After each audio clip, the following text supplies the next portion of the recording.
مفتی صاحب کے official channel مفتی طارق مسعود speeches کو سبسکرائب کریں۔ الحمد لله نحمده ونستعينه ونستغفره ونؤمن به ونتوكل عليه ونعوذ بالله من شرور أنفسنا ومن سيئات أعمالنا من يهده الله فلا مضل له ومن يضلله فلا هادي له ونشهد أن لا إله إلا الله وحده لا شريك له ونشهد أن سيدنا وحبيبنا وشفيعنا وسندنا محمدا عبده ورسوله صلى الله تعالى عليه وعلى آله وأصحابه وبارك وسلم تسليما كثيرا كثيرا أما بعد فأعوذ بالله من الشيطان الرجيم بسم الله الرحمن الرحيم فمن زحزح عن النار وأدخل الجنة فقد فاز وما الحياة الدنيا إلا متاع الغرور۔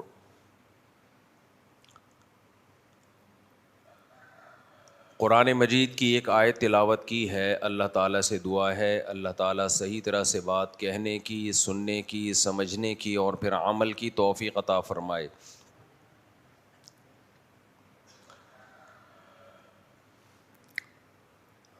اللہ تعالیٰ نے انسان کی طبیعت میں چاہتوں کو پورا کرنا رکھا ہے۔ انسان چاہتا ہے میری ہر چاہت، میری ہر خواہش پوری ہو۔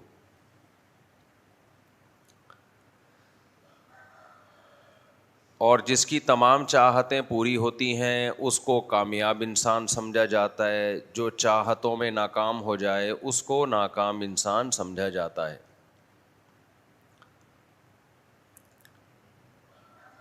لیکن قرآن الحم سے لے کے والناس تک اور تمام پیغمبروں کو بھی جو اللہ نے بھیجا، سب کی دعوت ایک ہی تھی، مشترک تھی، کہ اللہ نے انسان کو اس دنیا کے لیے پیدا کیا ہی نہیں ہے۔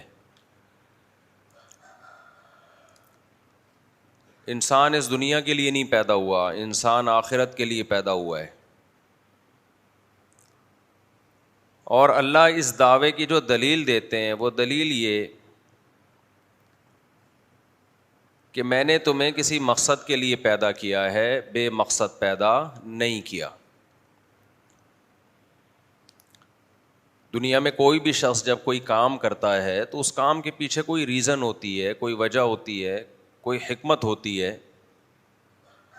وما خلقنا السماء والارض وما بینہما لاعبا، ہم نے لاعبین کہ ہم صرف کھیل تماشا کرنے والے تھے، ایسے ہی پیدا کر کے چھوڑنے والے تھے، یہ تمہاری بھول ہے، ایسا نہیں ہو سکتا۔ بار بار ایک آیت میں اکثر بیانات میں پڑھتا ہوں کہ ساری کائنات انسان کے لیے بنی ہے، وسخر لکم، سب تمہارے لیے۔ انسان کو کیوں بنایا؟ اللہ نے اس دعوے کو مختلف الفاظ سے مختلف لفظوں میں بیان کیا۔ ایک جگہ بتایا وما خلقت الجن والانس الا لیعبدون، صرف میں نے اپنی عبادت کے لیے پیدا کیا۔ ایک جگہ بتایا لیبلوکم ایکم احسن عملا، اس لیے پیدا کیا اللہ دیکھنا چاہتا ہے عمل کون اچھا کرتا ہے۔ اب ظاہر ہے اللہ تعالیٰ اپنی ہی بات میں ٹکراؤ تو نہیں پیدا کرے گا نا، کہ ایک جگہ کچھ کہہ رہا ہے دوسری جگہ کچھ اور کہہ رہا ہے۔ ایک جگہ اللہ تعالیٰ کہہ رہا ہے میں نے انسان کو پیدا کیا اپنی عبادت کے لیے، ایک جگہ کہہ رہا ہے آزمائش کے لیے کہ کون اچھا عمل کرتا ہے۔ تو مطلب یہ ہے کہ جو اچھا عمل کرتا ہے وہ عبادت گزار ہے، جو عبادت گزار ہے وہ اچھا عمل کر رہا ہے۔ تو یہ ایک ہی چیز کے دو مختلف نام ہیں۔ آزمائش کے لیے بنایا، اللہ کہتے ہیں اگر اس کام کے لیے نہیں بنایا تو تم بتا دو پھر کیوں بنایا میں نے۔ میں اکثر ایک بات کہتا ہوں نا کہ باطل سے، جو بھی باطل دعویٰ کرتا ہے نا، اس کے سوال کا جواب دینے کے بجائے الٹا اس سے سوال پوچھا کریں، کبھی بھی دفاعی پوزیشن میں نہ رہا کریں۔ اب اپنے بچپن کا بھی ایک واقعہ اکثر بیان کرتا ہوں کہ ہماری ایک کرکٹ ٹیم تھی فرینڈس کرکٹ کلب کے نام سے. مجھے اس کا نام پسند نہیں تھا. ہماری میٹنگ ہوتی تھی ہر ہفتے, جیسے پتہ نہیں کوئی ہم نے اسرائیل کو فتح کرنا ہے. یہ ٹیشن بازی ہیں کھلاڑیوں کی. دیکھو انسان بہت دھوکے میں آتا ہے. غیر اہم چیز کو ٹیشن بازیوں کے ذریعے اہمیت دے دیتا ہے, اہم چیز کو ویلیو نہیں دیتا, ایسا بنا دیتا ہے جیسے اس کی کوئی ویلیو نہیں ہے. اب کرکٹ کی میچز کو دیکھ لیں آپ, میدان میں جو کھیلے جا رہے ہیں تو ایسا لگتا ہے جیسے کوئی ہٹلر نے کوئی حملہ کر دیا برطانیہ کے اوپر. حالانکہ گلی ڈنڈا ہے بھائی, ایک گیند اٹھائی اس نے ڈنڈے سے پھینک دی, کیا اس میں کون سی اتنی کوئی اہم بات ہے. لیکن آپ دیکھیں اس کو چونکہ ایک پروفیشنل بنا کے اس پہ قوموں کی عزت اور ذلت کا معیار بنا دیا اس کو, تو وہ ایک بہت عظیم چیز بن گئی. ہمارے عظیم کھلاڑی اور عظیم یہ دو متضاد چیزیں ہیں. قرآن کہہ رہے ہم کھیل تھوڑی کر رہے تھے جو ہم نے کائنات بنائی. اس کا مطلب اللہ کو کھلاڑی کا لفظ, کھیل کا لفظ پسند نہیں ہے. یہ تو انٹرٹینمنٹ ہے, انسان انجوائے کرنے کے لیے کرتے ہیں, تو انٹرٹینمنٹ سمجھو اس کو. کوئی گلوکار بن جاتا ہے, کوئی کھلاڑی بن جاتا ہے, کوئی پرینکر بن جاتا ہے, کوئی کامیڈین بن جاتا ہے, یہ کھیل تماشے ہیں. کفر اتنی بڑی نحوست ہے کفر, کیونکہ کافر کے پاس گائیڈنس نہیں ہے. وہ جس چیز کو اچھے لیبل لگا کے سوسائٹی میں پروموٹ کرے لوگ اس کو ایکسیپٹ کر لیتے ہیں. بے حیائی کو کفر نے کیسے لیبل لگا کے پوری دنیا کو گند میں ڈال دیا ہے. ان کی فلمیں, ان کے ڈرامے, ان کے جو بےہودگی کا بازار پوری دنیا میں گرم کیا ہے. ہم پہلے کتابوں میں پڑھا کرتے تھے کہ زنا تمام ادیان میں حرام ہے, تمام کلچرز میں حرام ہے, کیونکہ 600-700 سال پہلے جو اسلامی قانون کی کتابیں لکھی گئیں اس میں پوری دنیا میں غیر مسلم سب اس کو غلط سمجھتے تھے کہ نیچر قبول نہیں کرتی. لیکن آپ دیکھو غیر مسلموں نے جب اس بے حیائی کو اختیار کیا کفر کی وجہ سے, کیونکہ گائیڈنس نہیں ہے, اس گند میں جب منہ ڈالا ہے تو اس کو لیگل کر دیا. خوب سمجھ لو دنیا میں کفر یعنی اسلام سے انکار, اس سے بڑی کوئی بربادی کا سامان اس دنیا میں نہیں ہے. کیونکہ ہدایت نہیں ہے نا خدا کی, تو انسان خود ہی شہوتوں میں پڑتا ہے, پھر اس شہوت کو لیگل کر دیتا ہے. شراب میں پڑے لیگل کر دیا, زنا میں پڑے لیگل کر دیا, ہومو سیکسولیٹی میں پڑے لیگل کر دیا اس کو, اور پتہ نہیں کیا کیا گند ابھی آگے حلال ہونے والا ہے. خیر میں ٹاپک سے نہ ہٹ جاؤں. ہاں وہ یہ بھی پکڑ کے رکھیں, اور ابھی یہ جو میں بات کر رہا تھا کھیل کی, یہ تو باطل سے لڑائی, یہ گچی پکڑ کے رکھنی ہے آپ نے اس کی. ٹاپک سے نہ ہٹ جاؤں میں.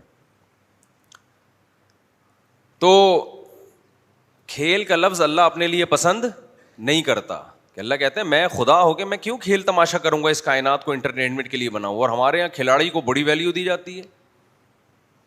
میں یہ نہیں کہہ رہا کہ کھلاڑی کی توہین کریں آپ, نہ توہین کریں نہ کوئی بہت زیادہ عزت دیں. وہ بلہ ہے, آگے سے ایک بندہ گیند پھینکتا ہے, یہ اٹھا کے پھینک دیتا ہے, لگ گیا تو چھکا ہو گیا, نہیں لگا تو بولڈ ہو گیا بس, اور اس سے زیادہ اس کی کوئی حیثیت نہیں ہے.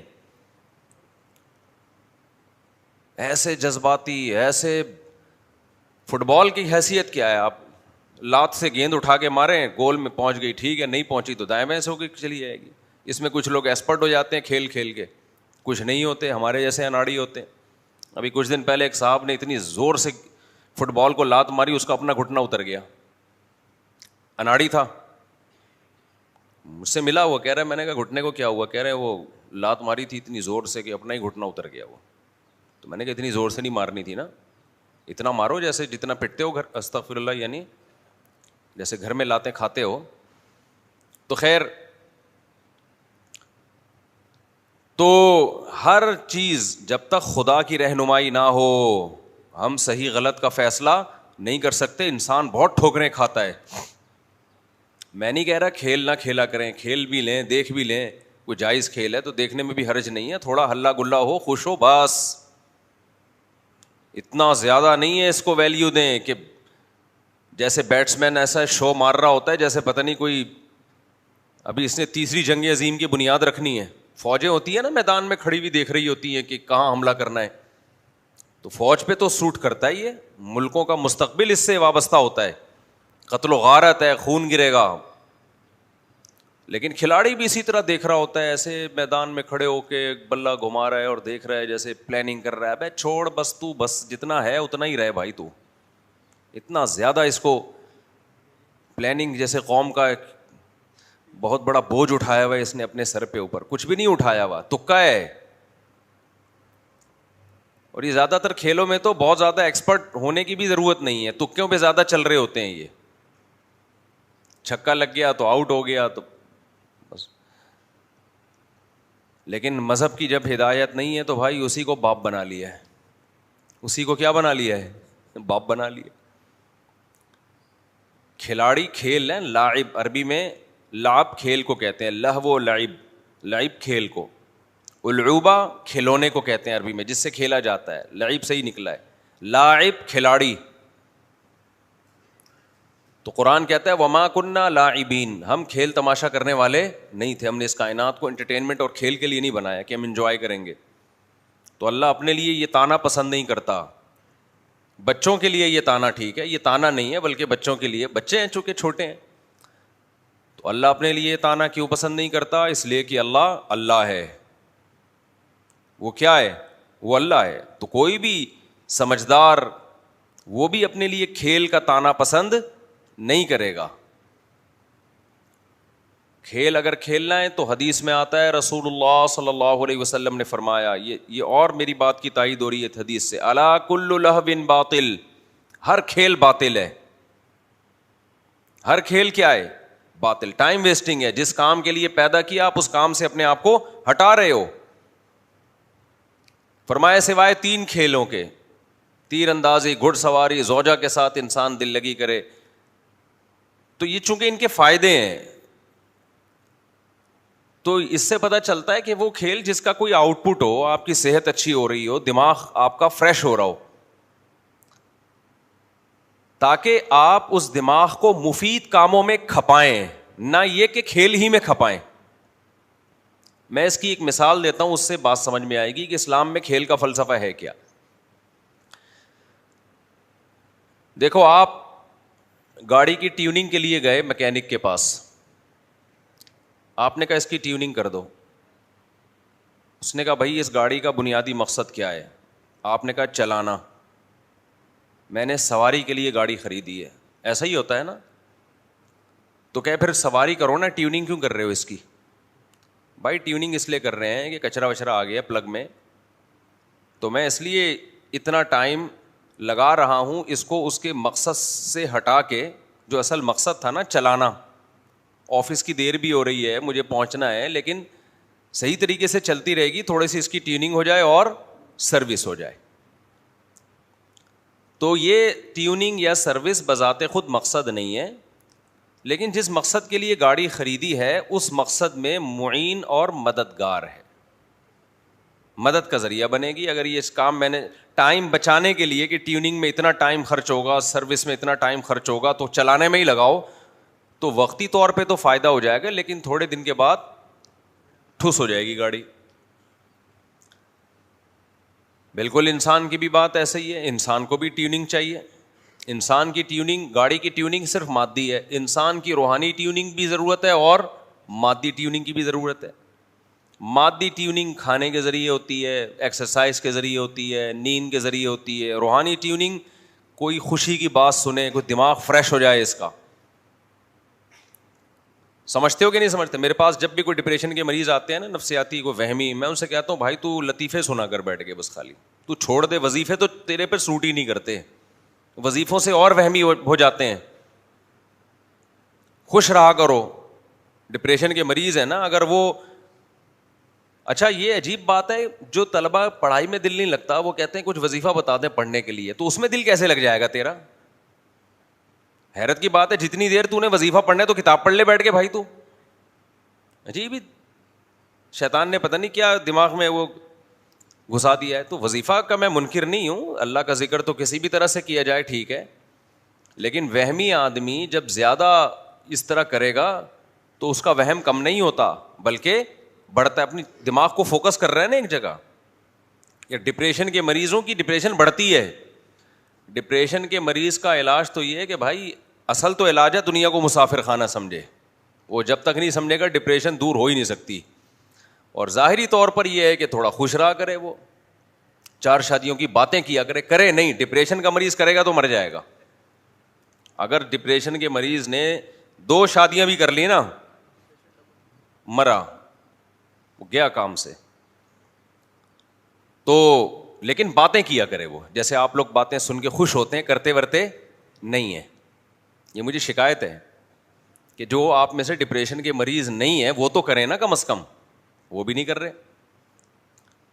تو باتیں کیا کریں 4 شادیوں کی, اس سے دماغ کیا ہوتا ہے. لیکن گھر میں نہیں کرنا, گھر میں نہیں, کہیں گھر میں جا کے کرنا شروع کر دیں تو پھر اور الٹا بڑھے گی ڈپریشن.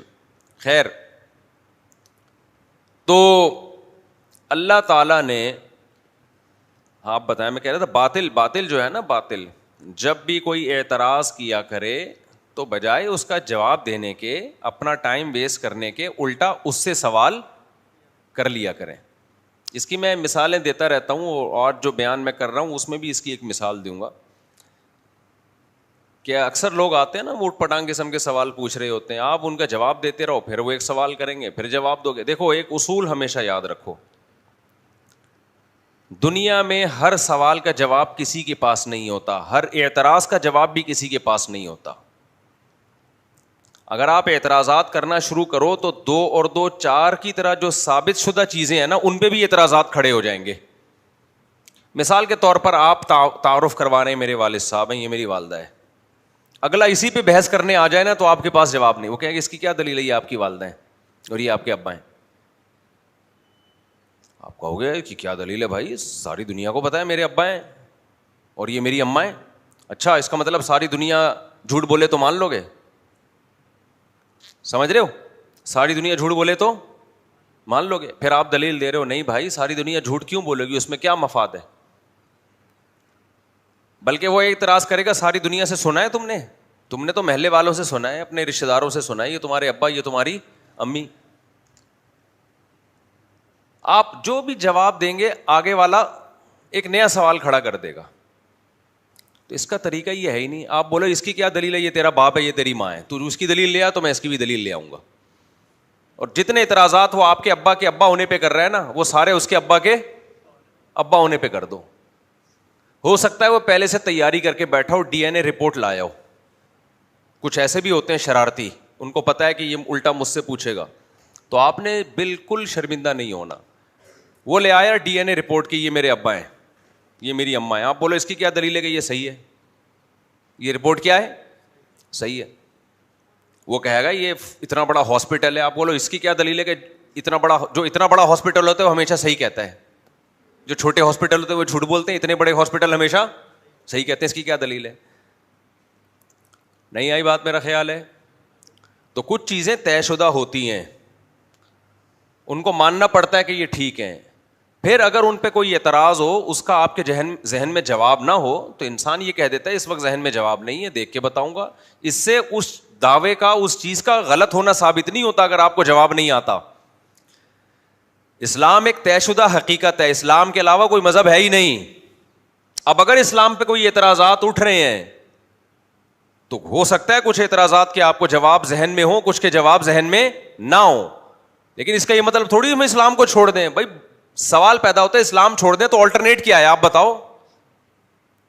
آپ جس چیز کی طرف دعوت دے رہے ہو, اگر اسلام پہ 4 اعتراضات ہیں تو جس کی طرف آپ دعوت دے رہے ہو اس پہ 4000 اعتراضات ہیں. جیسے آپ کو میرے ابا پہ اگر شک ہو رہا ہے تو آپ کے ابا پہ, تو میرے ابا پہ 3 دفعہ شک ہو رہا ہے تو آپ کے ابا پہ 6 دفعہ شک ہو رہا ہے. ہمیں سمجھ میں آ رہی ہے بات کہ نہیں آ رہی ہے؟ مجھے آپ کے ابا پہ نہیں ہو رہا ہے, ایک مثال دے رہا ہوں.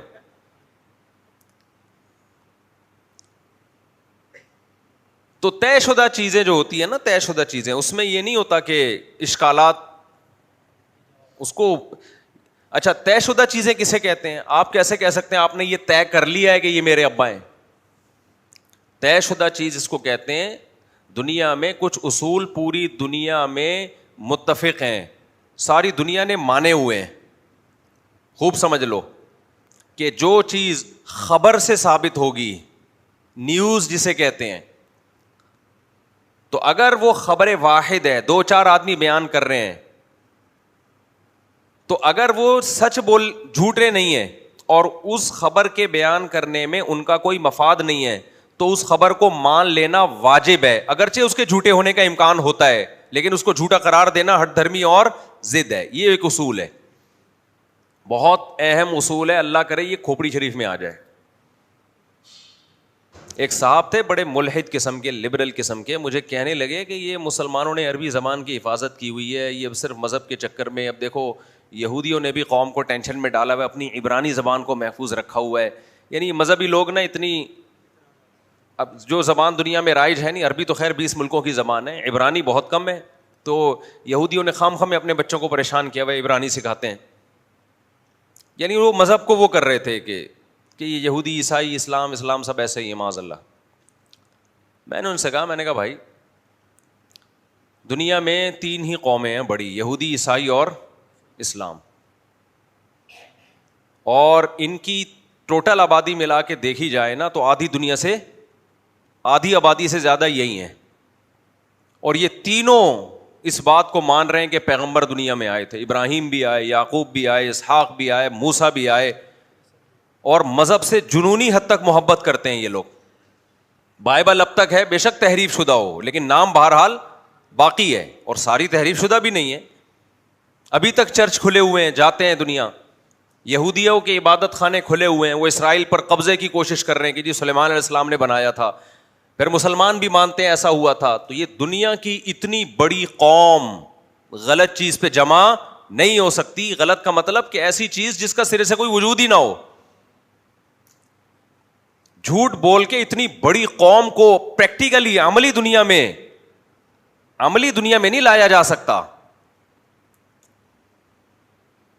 اس کا مطلب عیسیٰ ابن مریم پیدا ہوئے تھے, ان کو اللہ نے معجزے دیے, یہودیوں نے ان کا انکار کیا, عیسائیوں نے ان کو مانا, موسیٰ علیہ السلام, یعقوب علیہ السلام. یہ جو تواتر کے ساتھ سینکڑوں ہزاروں سال سے یہ ایک چیز چلی آ رہی ہے, آپ اس کے وجود ہی کا انکار کر دو, یہ کھوپڑی تسلیم نہیں کرتی. خیر میں جلدی سے بات کو سمیٹتا ہوں. خبر جو ہے نا, خبر خوب سمجھ لیں, یہ جو باتیں میں کر رہا ہوں یہ کامن سینس کی باتیں, پوری دنیا میں یہ مانی جاتی ہیں, اس کا اسلام اور غیر اسلام سے تعلق نہیں ہے. دیکھو اسلام کو سمجھنے کے لیے کچھ چیزیں پہلے بیسک ہوں گی جو اسلام سے ہٹ کے ہوں گی.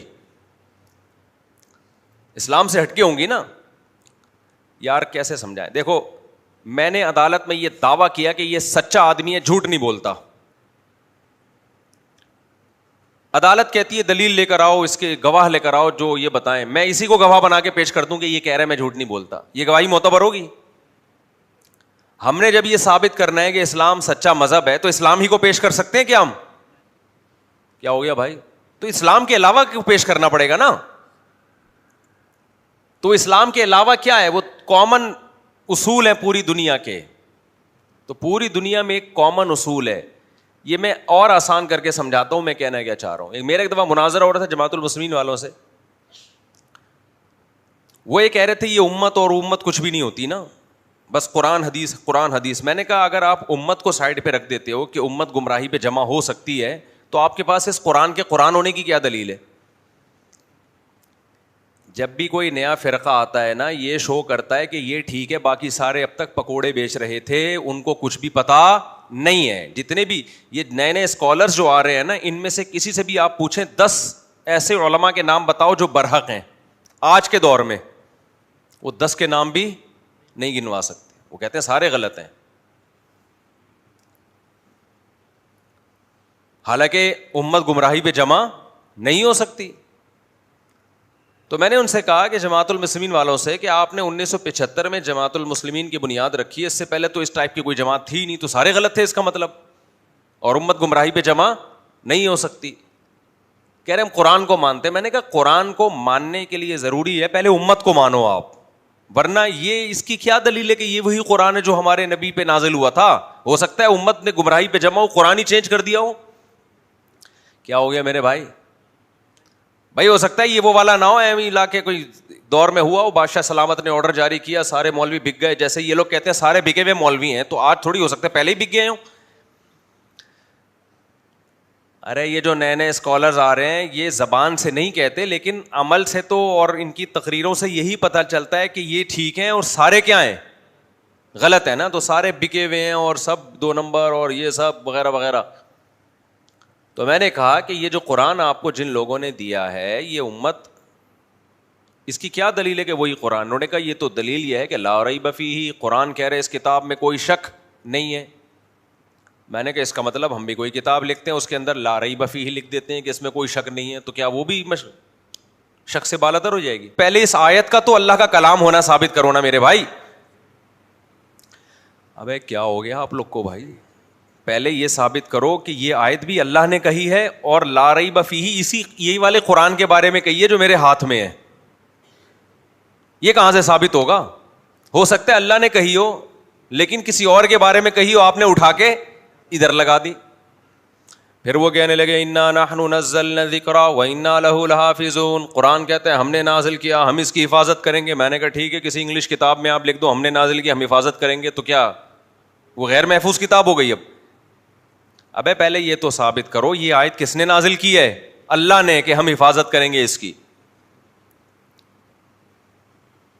تو باطل کا جواب دینے کے بجائے کیا کرو, اس سے سوالات پوچھنا شروع کر دو. تو پھنس گئے بیچاروں کے پاس کچھ بھی نہیں ہے. ایسی 75 میں جماعت بنائی ہے, اس کا نام جماعت المسلمین رکھ دیا, اور وہ حدیثیں جو آتا ہے نا جماعت المسلمین جنت میں جائے گی, تو کہ ہمارے بارے میں ہے وہ. او بھائی حدیث میں یہ نہیں ہے جس فرقے کا نام جماعت المسلمین ہوگا. حدیث میں آتا ہے عید کے دن عورتیں بھی آئیں عیدگاہ میں, مرد بھی آئیں, اور جماعت المسلمین کی نماز اور دعوت المسلمین میں شریک ہوں, یعنی مسلمانوں کی دعوت دعا میں اور مسلمانوں کی نماز میں. آپ نے کیا کیا, عید کی نماز قائم کی اور آپ نے کہا صرف جماعت المسلمین کو آنے کی اجازت ہے اور دعوت المسلمین ایک تنظیم ہے اس میں شرکت کی اجازت ہے بس. تو کوئی عقل کی بات ہوگی؟ تو بھائی ہم یہ کہیں گے دعوت المسلمین سے ایک جماعت مراد نہیں ہے, کوئی دعوت المسلمین نام کی کوئی جماعت ہو اس میں شرکت کریں, بلکہ مسلمانوں کی دعا میں شرکت کریں. تو ایسے ہی مسلمان جو ہیں ان کی نماز میں شرکت کریں. تو ہر آدمی نیا نیا فرقے بنا رہے اور سب کے پاس قرآن و سنت ہے. بے وقوف وہ بنتے ہیں جن کے پاس علم نہیں ہے. تو خیر میں جلدی سے بات کو سمیٹوں, جلدی کرتا ہوں پھر لمبی ہو جاتی ہے بات. دیکھو خبر کسے کہتے ہیں؟ خبر کہتے ہیں نیوز. ہمیں کوئی آ کے بتاتا ہے ایسا ہوا ہے, آپ کی عقل کیا کہتی ہے؟ اس کو مان لینا چاہیے, رد کر دینا چاہیے؟ بولو نا بھائی. نہیں, نہ کبھی ماننا چاہیے نہ رد کرنا ہے, بلکہ سب سے پہلے یہ دیکھا جائے گا کہ خبر کی حیثیت کیا ہے. اس خبر سے خبر دینے والے کو کوئی فائدہ پہنچ رہا ہے تو پھر کڑی شرائط ہوں گی خبر ماننے کی. اگر فائدہ نہیں پہنچ رہا تو آدمی مان لیتا ہے. مثال کے طور پر آپ بائک پہ جا رہے ہیں, آگے گلی بند ہے, آپ کو نظر نہیں آئی, ایک بندہ آ رہا ہے اگلی بائک پہ, وہ کہتا ہے بھائی ادھر سے ٹرن مار لو, آگے گلی بند ہے. آپ ٹرن مار لو گے فوراً؟ آپ بیوقوف تھوڑی ہو گے میں وہاں جا کے دیکھوں, پہلے اس کا تجزیہ کروں کہ یہ بندہ جھوٹ بولتا ہے کہ سچ بولتا ہے, اس کے میں جو ہے نا جرح و تعدیل کے امام بٹھاؤں یہاں پہ, بڑے بڑے ائمہ بٹھاؤں اور پھر فیصلہ کروں. اتنی دیر میں تو بھائی تو ویسے ہی دیکھ کے آ جاتا دیوار کو. ہوتا ہے نا, آگے روڈ بند ہے, سائن بورڈ لگا ہوا ہوتا ہے کہ خبردار آگے گہری کھائی ہے, اسپیڈ ذرا کم کر لیں اپنی آپ. تو اب یہ تھوڑی کہ آپ دیکھیں گے یہ سائن بورڈ پہ گورنمنٹ کا جو ٹھپا لگا ہوا ہے یہ واقعی گورنمنٹ ہی کا ٹھپا لگا ہوا ہے اس پہ, اور واقعی ایسا کام ہو بھی رہا ہے. تو ظاہر ہے آپ ان چیزوں میں نہیں پڑتے, آپ اس خبر کو مان لیتے ہو, کیونکہ یہاں خبر دینے والے کا ذاتی کوئی مفاد نہیں ہے, کوئی فائدہ تھوڑی ہے اس کا. وہ کیوں آپ کو بولے گا آگے گلی بند ہے؟ اس کو کیا پیٹرول خرچ کروانا ہے آپ کی بائک میں؟ تو ایسی خبروں کو ہم آنکھ بند کر کے مان لیتے ہیں, حالانکہ اس میں جھوٹا ہونے کا 1% امکان ہوتا ہے, لیکن اس امکان کو ویلیو نہیں دی جاتی. اگر کوئی ویلیو دے رہا ہے تو ضدی ہٹ درم ہے, وہ پاگل ہے وہ. ایسے ہی یاد رکھو ہم تک نبی صلی اللہ علیہ وسلم کی جو باتیں پہنچی ہیں, بلکہ اس سے آگے کی ایک بات میں دوسری خبریں وہ ہوتی ہیں کہ خبر دینے والے کے اپنا ذاتی مفاد کا بھی خطرہ ہوتا ہے کہ یار یہ بول تو رہا ہے لیکن اس خبر میں اس کا فائدہ ہے. اس میں انسان دیکھتا ہے کہ یہ اگر قابل اعتماد ہے تو مانوں گا ورنہ نہیں مانوں گا. ایسا نہ ہو اپنے چکر میں مجھے پھنسوا رہو. پھر آپ ادھر ادھر سے تحقیق کرتے ہیں قابل اعتماد ہے یا نہیں ہے, لیکن آپ کو پتا چل گیا قابل اعتماد ہے تو آپ اس کی خبر کو مان لیتے ہیں, لیکن اس میں پھر بھی امکان ہوتا ہے کہ 1 یا 2 یا 4 آدمی جھوٹ بول سکتے ہیں, امکان ہے اس میں, لیکن اس امکان کو آپ ویلیو نہیں دیتے. پوری دنیا کا یہ اصول ہے, یہ امریکہ بھی اس قانون کو مانتا ہے, جاپان بھی یہ اصول کو مانتا ہے, اسلام بھی اسی اصول کو مانتا ہے. یہ کامن سینس کی باتیں. ہم تک جو احادیث پہنچی زیادہ تر احادیث اخبار آحاد ہیں, خبر واحد ہے. نبی صلی اللہ علیہ وسلم نے یہ فرمایا, نبی نے یہ فرمایا, نبی نے یہ فرمایا, یہ ہم تک سندیں چلتی ہیں. حدثنا فلان قال حدثنا فلان قال, امام بخاری بتاتے ہیں مجھ سے فلاں نے بیان کیا, مجھ سے فلاں نے بیان کیا.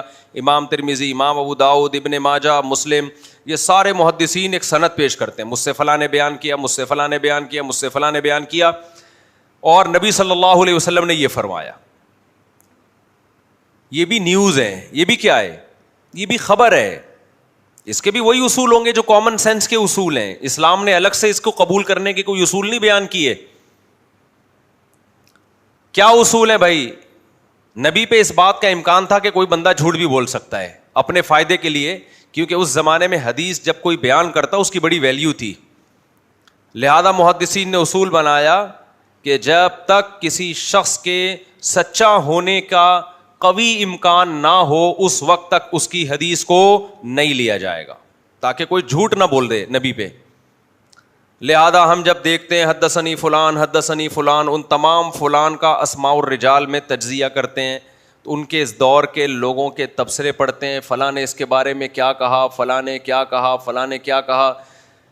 بھائی ثابت ہو گیا یہ قابل اعتماد ہیں, یہ ثقہ ہیں, یہ حدیث کے بڑے امام ہیں, یہ جھوٹ نہیں بولتے. لہذا جب حدیث کے راوی, اس میں بڑی لمبی بحث ہے, میں تو عوام کے لیے سمیٹ رہا ہوں, صرف اتنا نہیں ہے علم. اصول حدیث صرف اتنی سی ہلکی چیز نہیں ہے جیسے آج کل یوٹیوب پہ اسکالرز آ رہے ہیں نا بیٹھ کے یہ حدیث صحیح ہے, یہ حدیث ضعیف ہے. اتنا آسان کام نہیں ہے. اصول حدیث میں باقاعدہ تخصص ہوتا ہے, 1 سال 2 سال کا, پورے سال پڑھا جاتا ہے. اور آج کل کے اسکالرز نے 1 مہینہ بھی نہیں پڑھا, پورے سال تو دور کی بات, اور فیصلہ کر رہے ہوتے ہیں یہ ضعیف ہے, یہ کیا ہے, صحیح ہے.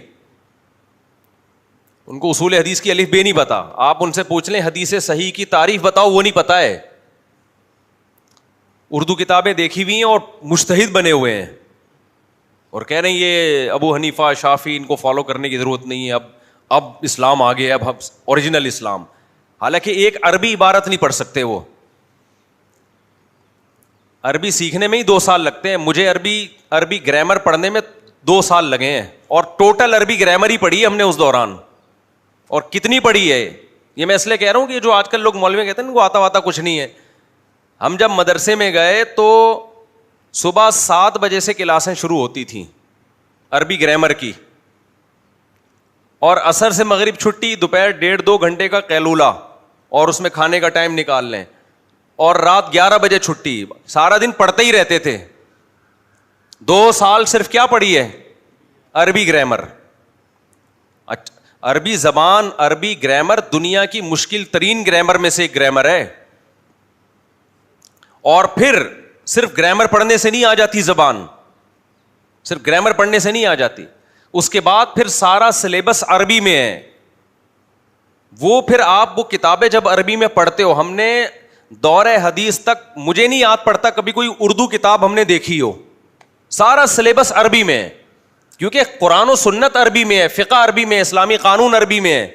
صدیوں پہلے جو علماء گزرے ہیں یا جتنی احادیث ہیں وہ اردو میں تھوڑی ہیں, نہ انگلش میں, وہ تو عربی میں ہے. تو جس عالم کو عربی عبارت پڑھنی نہیں آتی وہ مجتہد بن کے لوگوں کو گائیڈ کر رہے ہوتے ہیں, وہ لوگوں کو حلال و حرام کے مسائل بتا رہے ہوتے ہیں. تو یہ قیامت کی علامت ہے یا نہیں ہے؟ بخاری مسلم کی حدیث ہے, نبی نے فرمایا کہ ان اللہ لا يقبض العلم انتزاعا من صدور العلماء ولكن يقبض العلماء. اللہ تعالیٰ علماء کو اٹھانا شروع کر دے گا. فَإِذَا لَمْ يَبْقَ عَالِمٌ, جب عالم, یا لم یبقی عالمن بھی ہے, لم یبقى عالمن بھی, جب علماء ختم ہو جائیں گے, اتخذ الناس جہالا رؤوسا, لوگ جاہلوں کو سردار بنائیں گے. فافتوا بغیر علم, بغیر علم کے وہ فتویٰ دیں گے لوگوں کو, جو آج کل ہو رہا ہے. آپ کہہ سکتے ہو تو دلیل سے بات کر رہا ہے, تو حدیث میں آتا ہے کہ لوگ ان کو فالو کریں گے, ان جاہلوں کو. کیوں کریں گے؟ اس لیے کہ لیبل لگایا ہوا ہوگا انہوں نے, لیبل اچھے لگے ہوئے ہوں گے, لیکن چونکہ عامی آدمی خود عالم نہیں ہوتا, اس لیے اس کے لیے غلطی پکڑنا بڑا مشکل ہوتا ہے. کسی ایسے اسکالرس کی جو اس کو الو بنا رہا ہے. وہ الو سیل کا لفظ آ نہیں رہا تھا, جو میں اسٹاپ ہوا نا تھوڑا سا, میں نے کہا الو کے علاوہ کچھ, لیکن آیا نہیں, بنا بھی الو ہی رہا ہوتا ہے. تو عربی گرامر, اس کے بعد پھر ساری کتابیں عربی میں ہیں, تو 8-9 سال. ہاں یہ ضرور ہے کہ کتابوں کی عربی بولنے سے, آپ نے بہت سے ڈاکٹر دیکھے ہوں گے نا, سارا سلیبس انگلش میں ہے نا میڈیکل سائنس کا. اب ایک ڈاکٹر آیا کہ میں جناب میڈیکل سائنس میں بڑا ماہر ہوں. آپ نے کہا سر یہ میڈیکل سائنس کی کتاب ہے, ذرا اس کی ایک لائن آپ پڑھ کے, یا یہ دوا ہے اس کو انگلش میں ذرا پڑھ کے بتا دیں, کیا اس کی حفاظتی تدبیریں جو انگلش میں لکھی ہوئی کیا ہے, اس کو پڑھا ہی نہیں آ رہا, 20 غلطیاں کر رہا ہے. آپ کہو گے یار ڈاکٹر صاحب آپ نے کیا پڑھا ہے 4 سال MBBS میں, کیا اردو میں کتابیں پڑھی ہیں آپ نے یا پنجابی میں پڑھی ہیں؟ وہ کہے یار اصل میں ایکچولی میں نے انگلش سیکھی ہی نہیں ہے. ابے بھائی تمہارا, ہم نہیں کہہ رہے کہ تمہیں انگلش بولنی آنی چاہیے, اسپیکنگ پاور تو بالکل ایک الگ چیز ہے. بولنے کی طاقت پیدا ہونا, وہ تو جب تک آپ پریکٹس نہیں کریں گے. بڑے بڑے ڈاکٹر ہم نے دیکھے انگلش بول نہیں سکتے, لیکن میڈیکل سائنس کی جو انگلش کی کتاب ہے وہ تو پڑھ سکیں گے نا. وہ بھی ایک لائن نہیں پڑھ پا رہا, اس کا مطلب یہ ڈاکٹر نہیں ہے. اردو بولتا ہے بھائی ایک دم فرفر, لیکن جہاں کوئی ہدایات آ جائیں وہ دوا کا نام غلط پڑھ رہا ہے, دوا کا نام نہیں, اس سے پیناڈول کو کچھ اور بول رہا ہے, ہجے کر رہا ہے پیناڈول کے, PANA, پانا, پھر کہہ رہے نہیں پانا, یہ کر رہا ہے. اس کا مطلب یہ بالکل فارغ ہے میڈیکل سائنس کی فیلڈ میں. لیکن آج کل کے اسکالر سے کو آپ قرآن کی آیت پڑھ کے سنوا دیں, یا بغیر زبر زیر پیش کے کوئی حدیث دیں اور بولیں یار اس کو پڑھ کے بتاؤ, میں دعوے سے کہتا ہوں یہ نہیں پڑھ سکتے. ان کو ہجے کرانی پڑتی ہے, با زبر با تا زبر تا, پھر جا کے یہ حدیث پڑھتے ہیں. لیکن دعوے اتنے بڑے بڑے ایسے, تبھی کہتے ہیں جھوٹ جب بولنا ہو تو پھر طبیعت سے بولو تو مانا جائے گا, ورنہ پکڑے جاؤ گے آپ.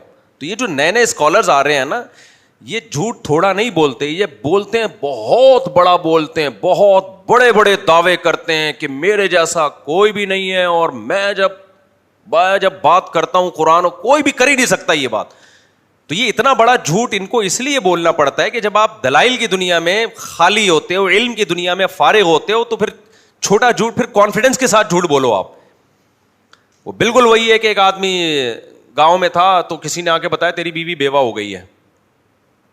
اس نے کہا بھائی میں زندہ ہوں تو میری بیوی کہاں سے بیوہ ہو گئی. اب جھوٹ کو مشہور کرنا تھا نا, اس کو یقین دلانا تھا. دوسرا آدمی آیا, اس نے بولا بھائی تیری بیوی بیوہ ہو گئی ہے. اس نے کہا یار میں جب زندہ ہوں تو میری بیوی کہاں سے بیوہ ہو سکتی ہے. تیسرے نے آ کے کہا بھائی صاحب تو یہاں بیٹھ کے کپڑے دھو رہے, تیری بیوی کیا ہو گئی ہے, بیوہ ہو گئی ہے. اب تھوڑا سا نا ریئیکشن میں کمی آئی, اچھا یار لیکن میں زندہ تو کیسے بیوہ ہو گئی. چوتھا آیا, بھائی تو یہاں بیٹھا ہوا تیری بیوی بیوہ ہو گئی ہے, نے رونا دھونا لگایا ہوا, تو جا کے اس کی خیر خیریت پوچھ جا کے. یہ بھاگنے لگا تگڑ تگڑ. لوگوں نے پوچھا کیا ہوا, کہہ رہے ہیں یار میری بیوی بیوہ ہو گئی ہے. اس نے کہا تو زندہ ہے تو بیوہ کیسے ہوئی, یار سمجھ میں تو مجھے بھی نہیں آ رہا, لیکن ہوئی ہے ضرور, بیوی بیوہ لازمی ہوئی ہے. تو طبیعت سے جب جھوٹ بولا جاتا ہے تو وہ مارکیٹ میں, سوسائٹی میں چل جاتا ہے, طبیعت سے جھوٹ. خیر ہم کہاں سے کہاں چلے گئے. تو علم دین جو دینی مدارس میں حاصل کیا جاتا ہے وہ بچوں کا کھیل نہیں ہے بھائی. 8-9 سال 10 سال پراپر وے میں, ہاں کوئی طالب علم پڑھا ہی نہ ہو پھر وہ مدرسے کا قصور نہیں ہے. جیسے یونیورسٹیوں میں, اچھے اچھے کالجز میں بھی کچھ ہوتے ہی ہیں ایسے جو پڑھتے ہی نہیں ہیں, لیکن نصاب غلط نہیں ہے, سلیبس غلط نہیں ہے.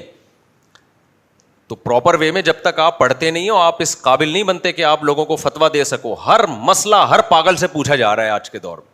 ٹیلی ویژن پہ ہم دیکھتے ہیں سر پھٹول رہے ہوتے ہیں ہم بیٹھ کے, ٹی وی چینل نے کبھی کسی کو بلایا ہوا ہے, اس سے مسئلہ پوچھ رہے ہیں, کبھی کسی کو بلایا ہوا اس سے. ابے بھائی اس کا مسئلے سے کیا تعلق, ان لوگوں کو کیا پتا ہے شرعی مسائل کا.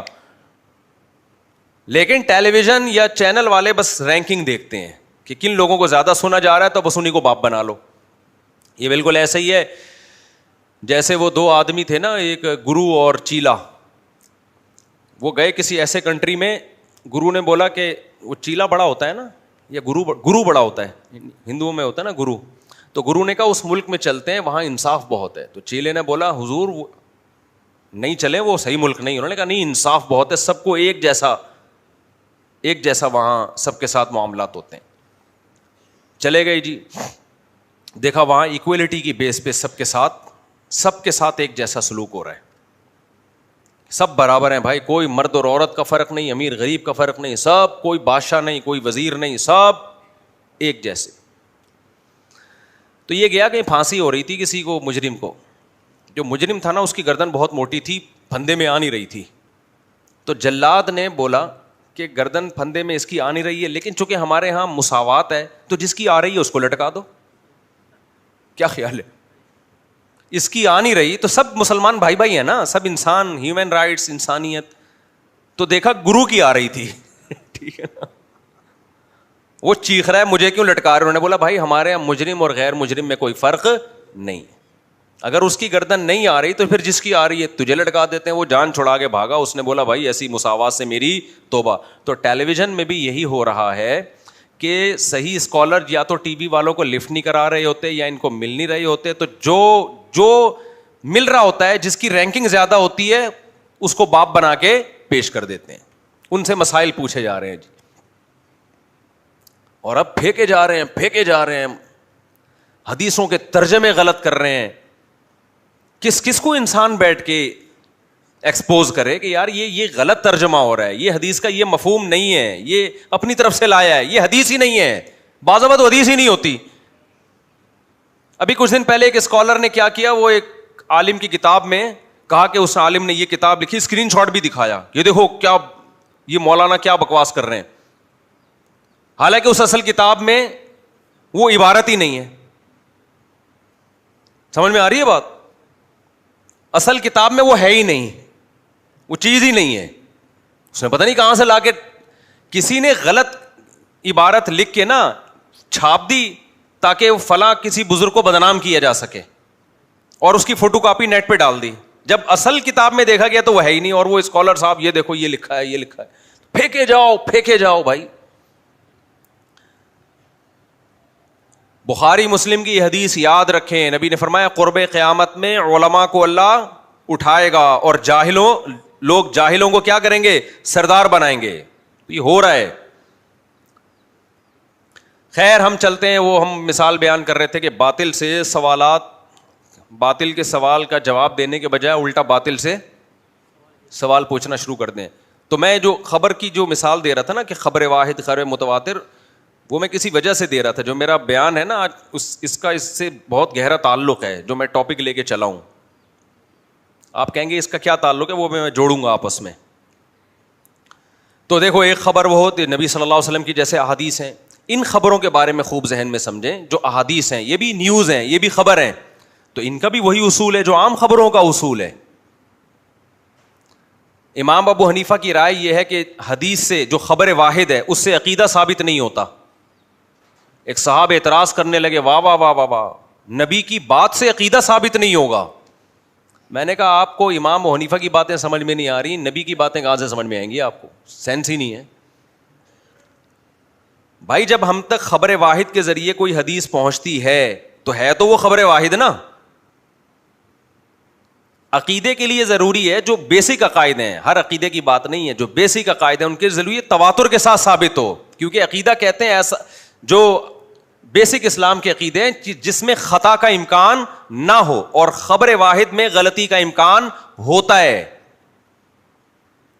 جب ایک ثقہ راوی, قابل اعتماد راوی بیان کرتا ہے کہ نبی نے یوں فرمایا, تو امکان تو ہے نا اس بات کا. دنیا میں جب کوئی سچا آدمی آپ کو کسی بات کی خبر دیتا ہے, آپ اس کی خبر کو مانتے ہو, عمل کرتے ہو, لیکن 1% امکان ہوتا ہے کہ شاید اس سے بیان کرنے میں غلطی ہوئی ہو. یہ عقلی چیز ہے, اس کے لیے قرآن و حدیث سے دلیل کی ضرورت نہیں ہے. تو ایسے ہی جب نبی صلی اللہ علیہ وسلم سے ہم سنتے ہیں کہ نبی نے یہ فرمایا تو ہم تک یہ 2 یا 4 واسطوں کے ذریعے خبر پہنچی ہوتی ہے. ہمارے اوپر لازم ہے کہ ہم اس کو مانیں, لیکن اس بات کا امکان ہوتا ہے کہ شاید راوی سے بیان کرنے میں کہیں غلطی نہ ہو گئی. امکان ہے, عقل کہتی ہے کہ امکان ہے. اب منکرین حدیث نے ایک طرف زیادتی کی. انہوں نے کیا کہا؟ انہوں نے کہا چونکہ امکان ہے لہذا حدیث کو رد کر دو. حالانکہ یہ بھی زیادتی ہے. جب کوئی سچا آدمی آپ کو آ کے خبر دیتا ہے تو صرف امکان کی بیس پہ اس کی خبر کو رد نہیں کیا جاتا. یہ تو صبح شام ایسا ہم دیکھ رہے ہیں. بھائی آپ جا رہے ہو, آگے 4-6 آدمیوں نے آپ کو بتایا کہ بھائی آگے کوئی حالات خراب ہوئے ہوئے ہیں, مار پیٹ ہو رہی ہے, ڈاکو کھڑے ہوئے ہیں, تو آپ راستہ بدل لیتے ہو نا. آپ کون, چونکہ خبر واحد کا مطلب یہ نہیں کہ ایک آدمی, 2-4 افراد بھی جو بیان کر رہے ہوتے ہیں اس کو خبر واحد ہی کہا جاتا ہے.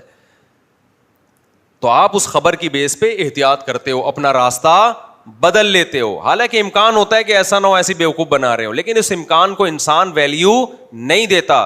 تو جب خبر واحد کے ذریعے پیغمبر کا کوئی حکم ہم تک پہنچا تو ہم پر لازم ہے کہ اس حکم پر عمل کریں, نبی کا حکم سمجھ کے. اگرچہ اس کا امکان ہے کہ شاید کہیں خطا ہو گئی ہو بیان کرنے والے سے, لیکن اس خطا کو ویلیو نہیں دی جا سکتی. سمجھتے ہو کہ نہیں سمجھتے؟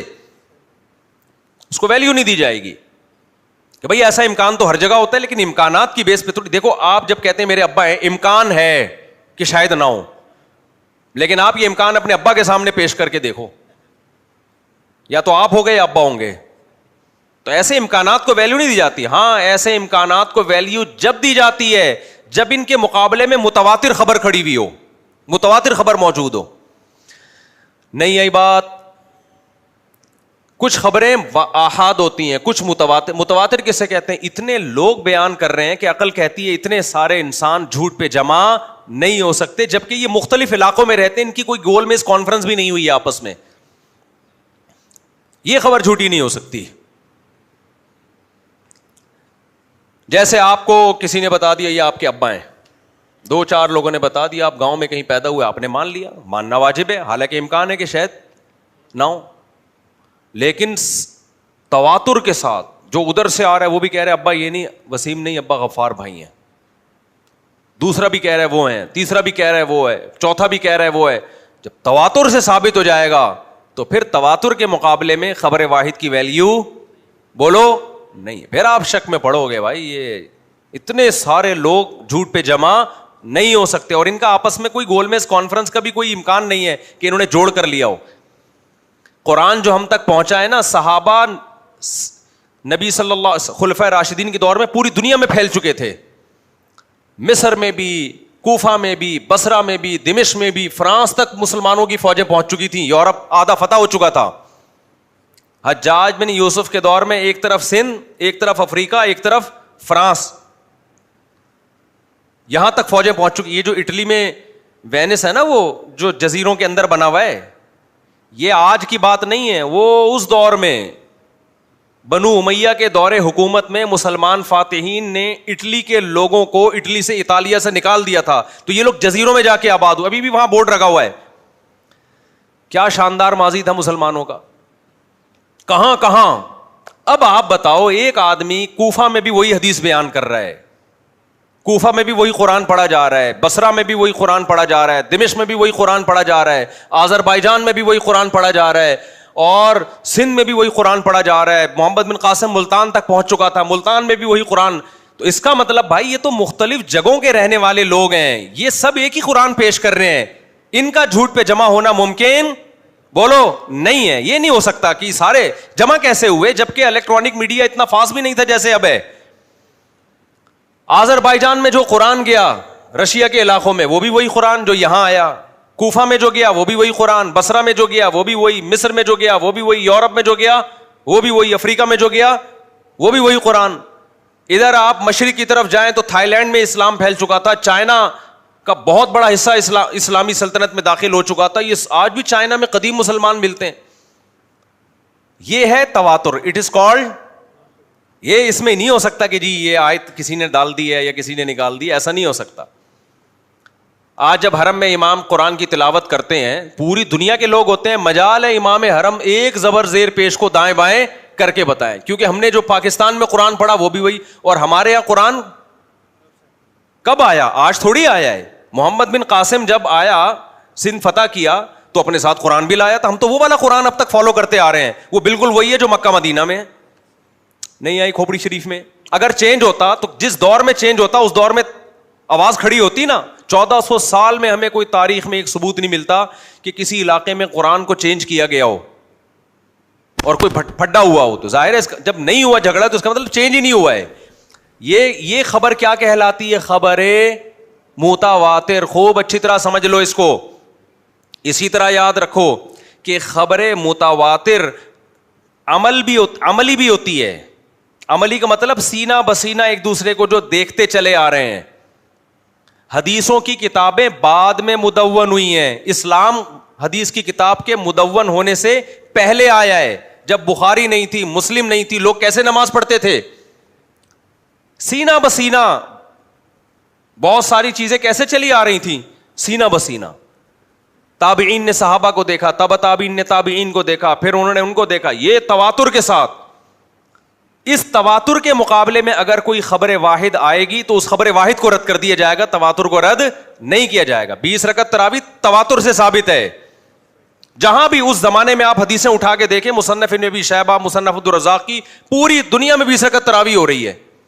بہت زیادہ کہیں کم ہوئی تو 16 رکعتیں ملتی ہیں ہمیں, کہیں بھی 8 رکعت نہیں ملتی. میں ابھی تراویح کا ٹاپک نہیں لے کے بیٹھا, میرا مقصد تو ابھی متواتر, خبر متواتر کو سمجھانا ہے کہ خبر متواتر کیا ہوتی ہے. اب کوئی اسکالر اٹھ کے آئے اور بولے 8 رکعت تراویح ہوتی ہے فلاں حدیث میں, تو بھائی آپ حدیث کا یا تو مطلب غلط سمجھ رہے ہو یا وہ حدیث ضعیف ہے. اگر حدیث ضعیف نہیں ہے تو آپ وہ مفہوم نہیں ہے جو آپ بیان کر رہے ہو. ورنہ یہ ساری امت آذربائیجان میں بھی 20 پڑھ رہی ہے, مکہ میں بھی 20 پڑھ رہی تھی صدیوں سے, اور جناب یہ پوری امت کوفہ میں بھی 20 پڑھ رہی ہے. حالانکہ یہ سارے ایک جگہ جمع تھوڑی ہوئے ایک دوسرے سے سیکھنے کے لیے. اس کا مطلب حضرت عمر نے جب تراویح شروع کرائی تو سب جگہوں پہ جو خبریں پہنچی تھیں تعداد رکعات تراویح کی, وہ 20 کی پہنچی تھیں. اب آپ کہاں سے لے آئے بھائی؟ میں نے ایک دعویٰ کیا تھا کہ بہت سارے مسائل حدیث میں نہیں ہیں, لیکن آج کل کے اسکالرز جو تواتر سے ایک چیز چلی آ رہی ہے نا, اس کو خبر واحد کی بنیاد پہ چینج کر رہے ہیں. اور یہ کام تحریف کا تقریباً 100-150 سال سے شروع ہو چکا ہے. لوگ ہم سے پوچھتے ہیں نا کہ خواتین اور مردوں کی نماز میں فرق حدیث سے دکھاؤ. ہم کیا کہتے ہیں؟ تواتر عملی. صدیوں سے اسی طرح چلا آ رہا ہے. تابعین, تبع تابعین, چاروں اماموں کا اتفاق ہے کہ عورت سمٹ کے نماز پڑھے گی. اس پہ ہمیں حدیث پیش کرنے کی ضرورت بولو نہیں. امام بخاری کو ایک تابعیہ ملی تھی جن کے بارے میں کہا کہ مردوں کی طرح نماز پڑھتی تھی. اس کا مطلب خود امام بخاری مانتے ہیں باقی کیسے پڑھتی تھی؟ سمٹ کے پڑھتی تھی. ایک کو ہائی لائٹ کیوں کرتے؟ لیکن ہمارے یہاں اہل حدیث حضرات کیا کہتے ہیں؟ حدیث لاؤ, حدیث لاؤ. تو میں نے سوال کیا تھا پھر اہل حدیث حضرات سے, آپ بجائے ان کو اس بات کا جواب دینے کے الٹا ان سے سوال پوچھا کریں کہ ہر مسئلے پر اگر حدیث چاہیے, اس پر کوئی حدیث پیش کرو کہ عورت آہستہ لبیک کہے گی.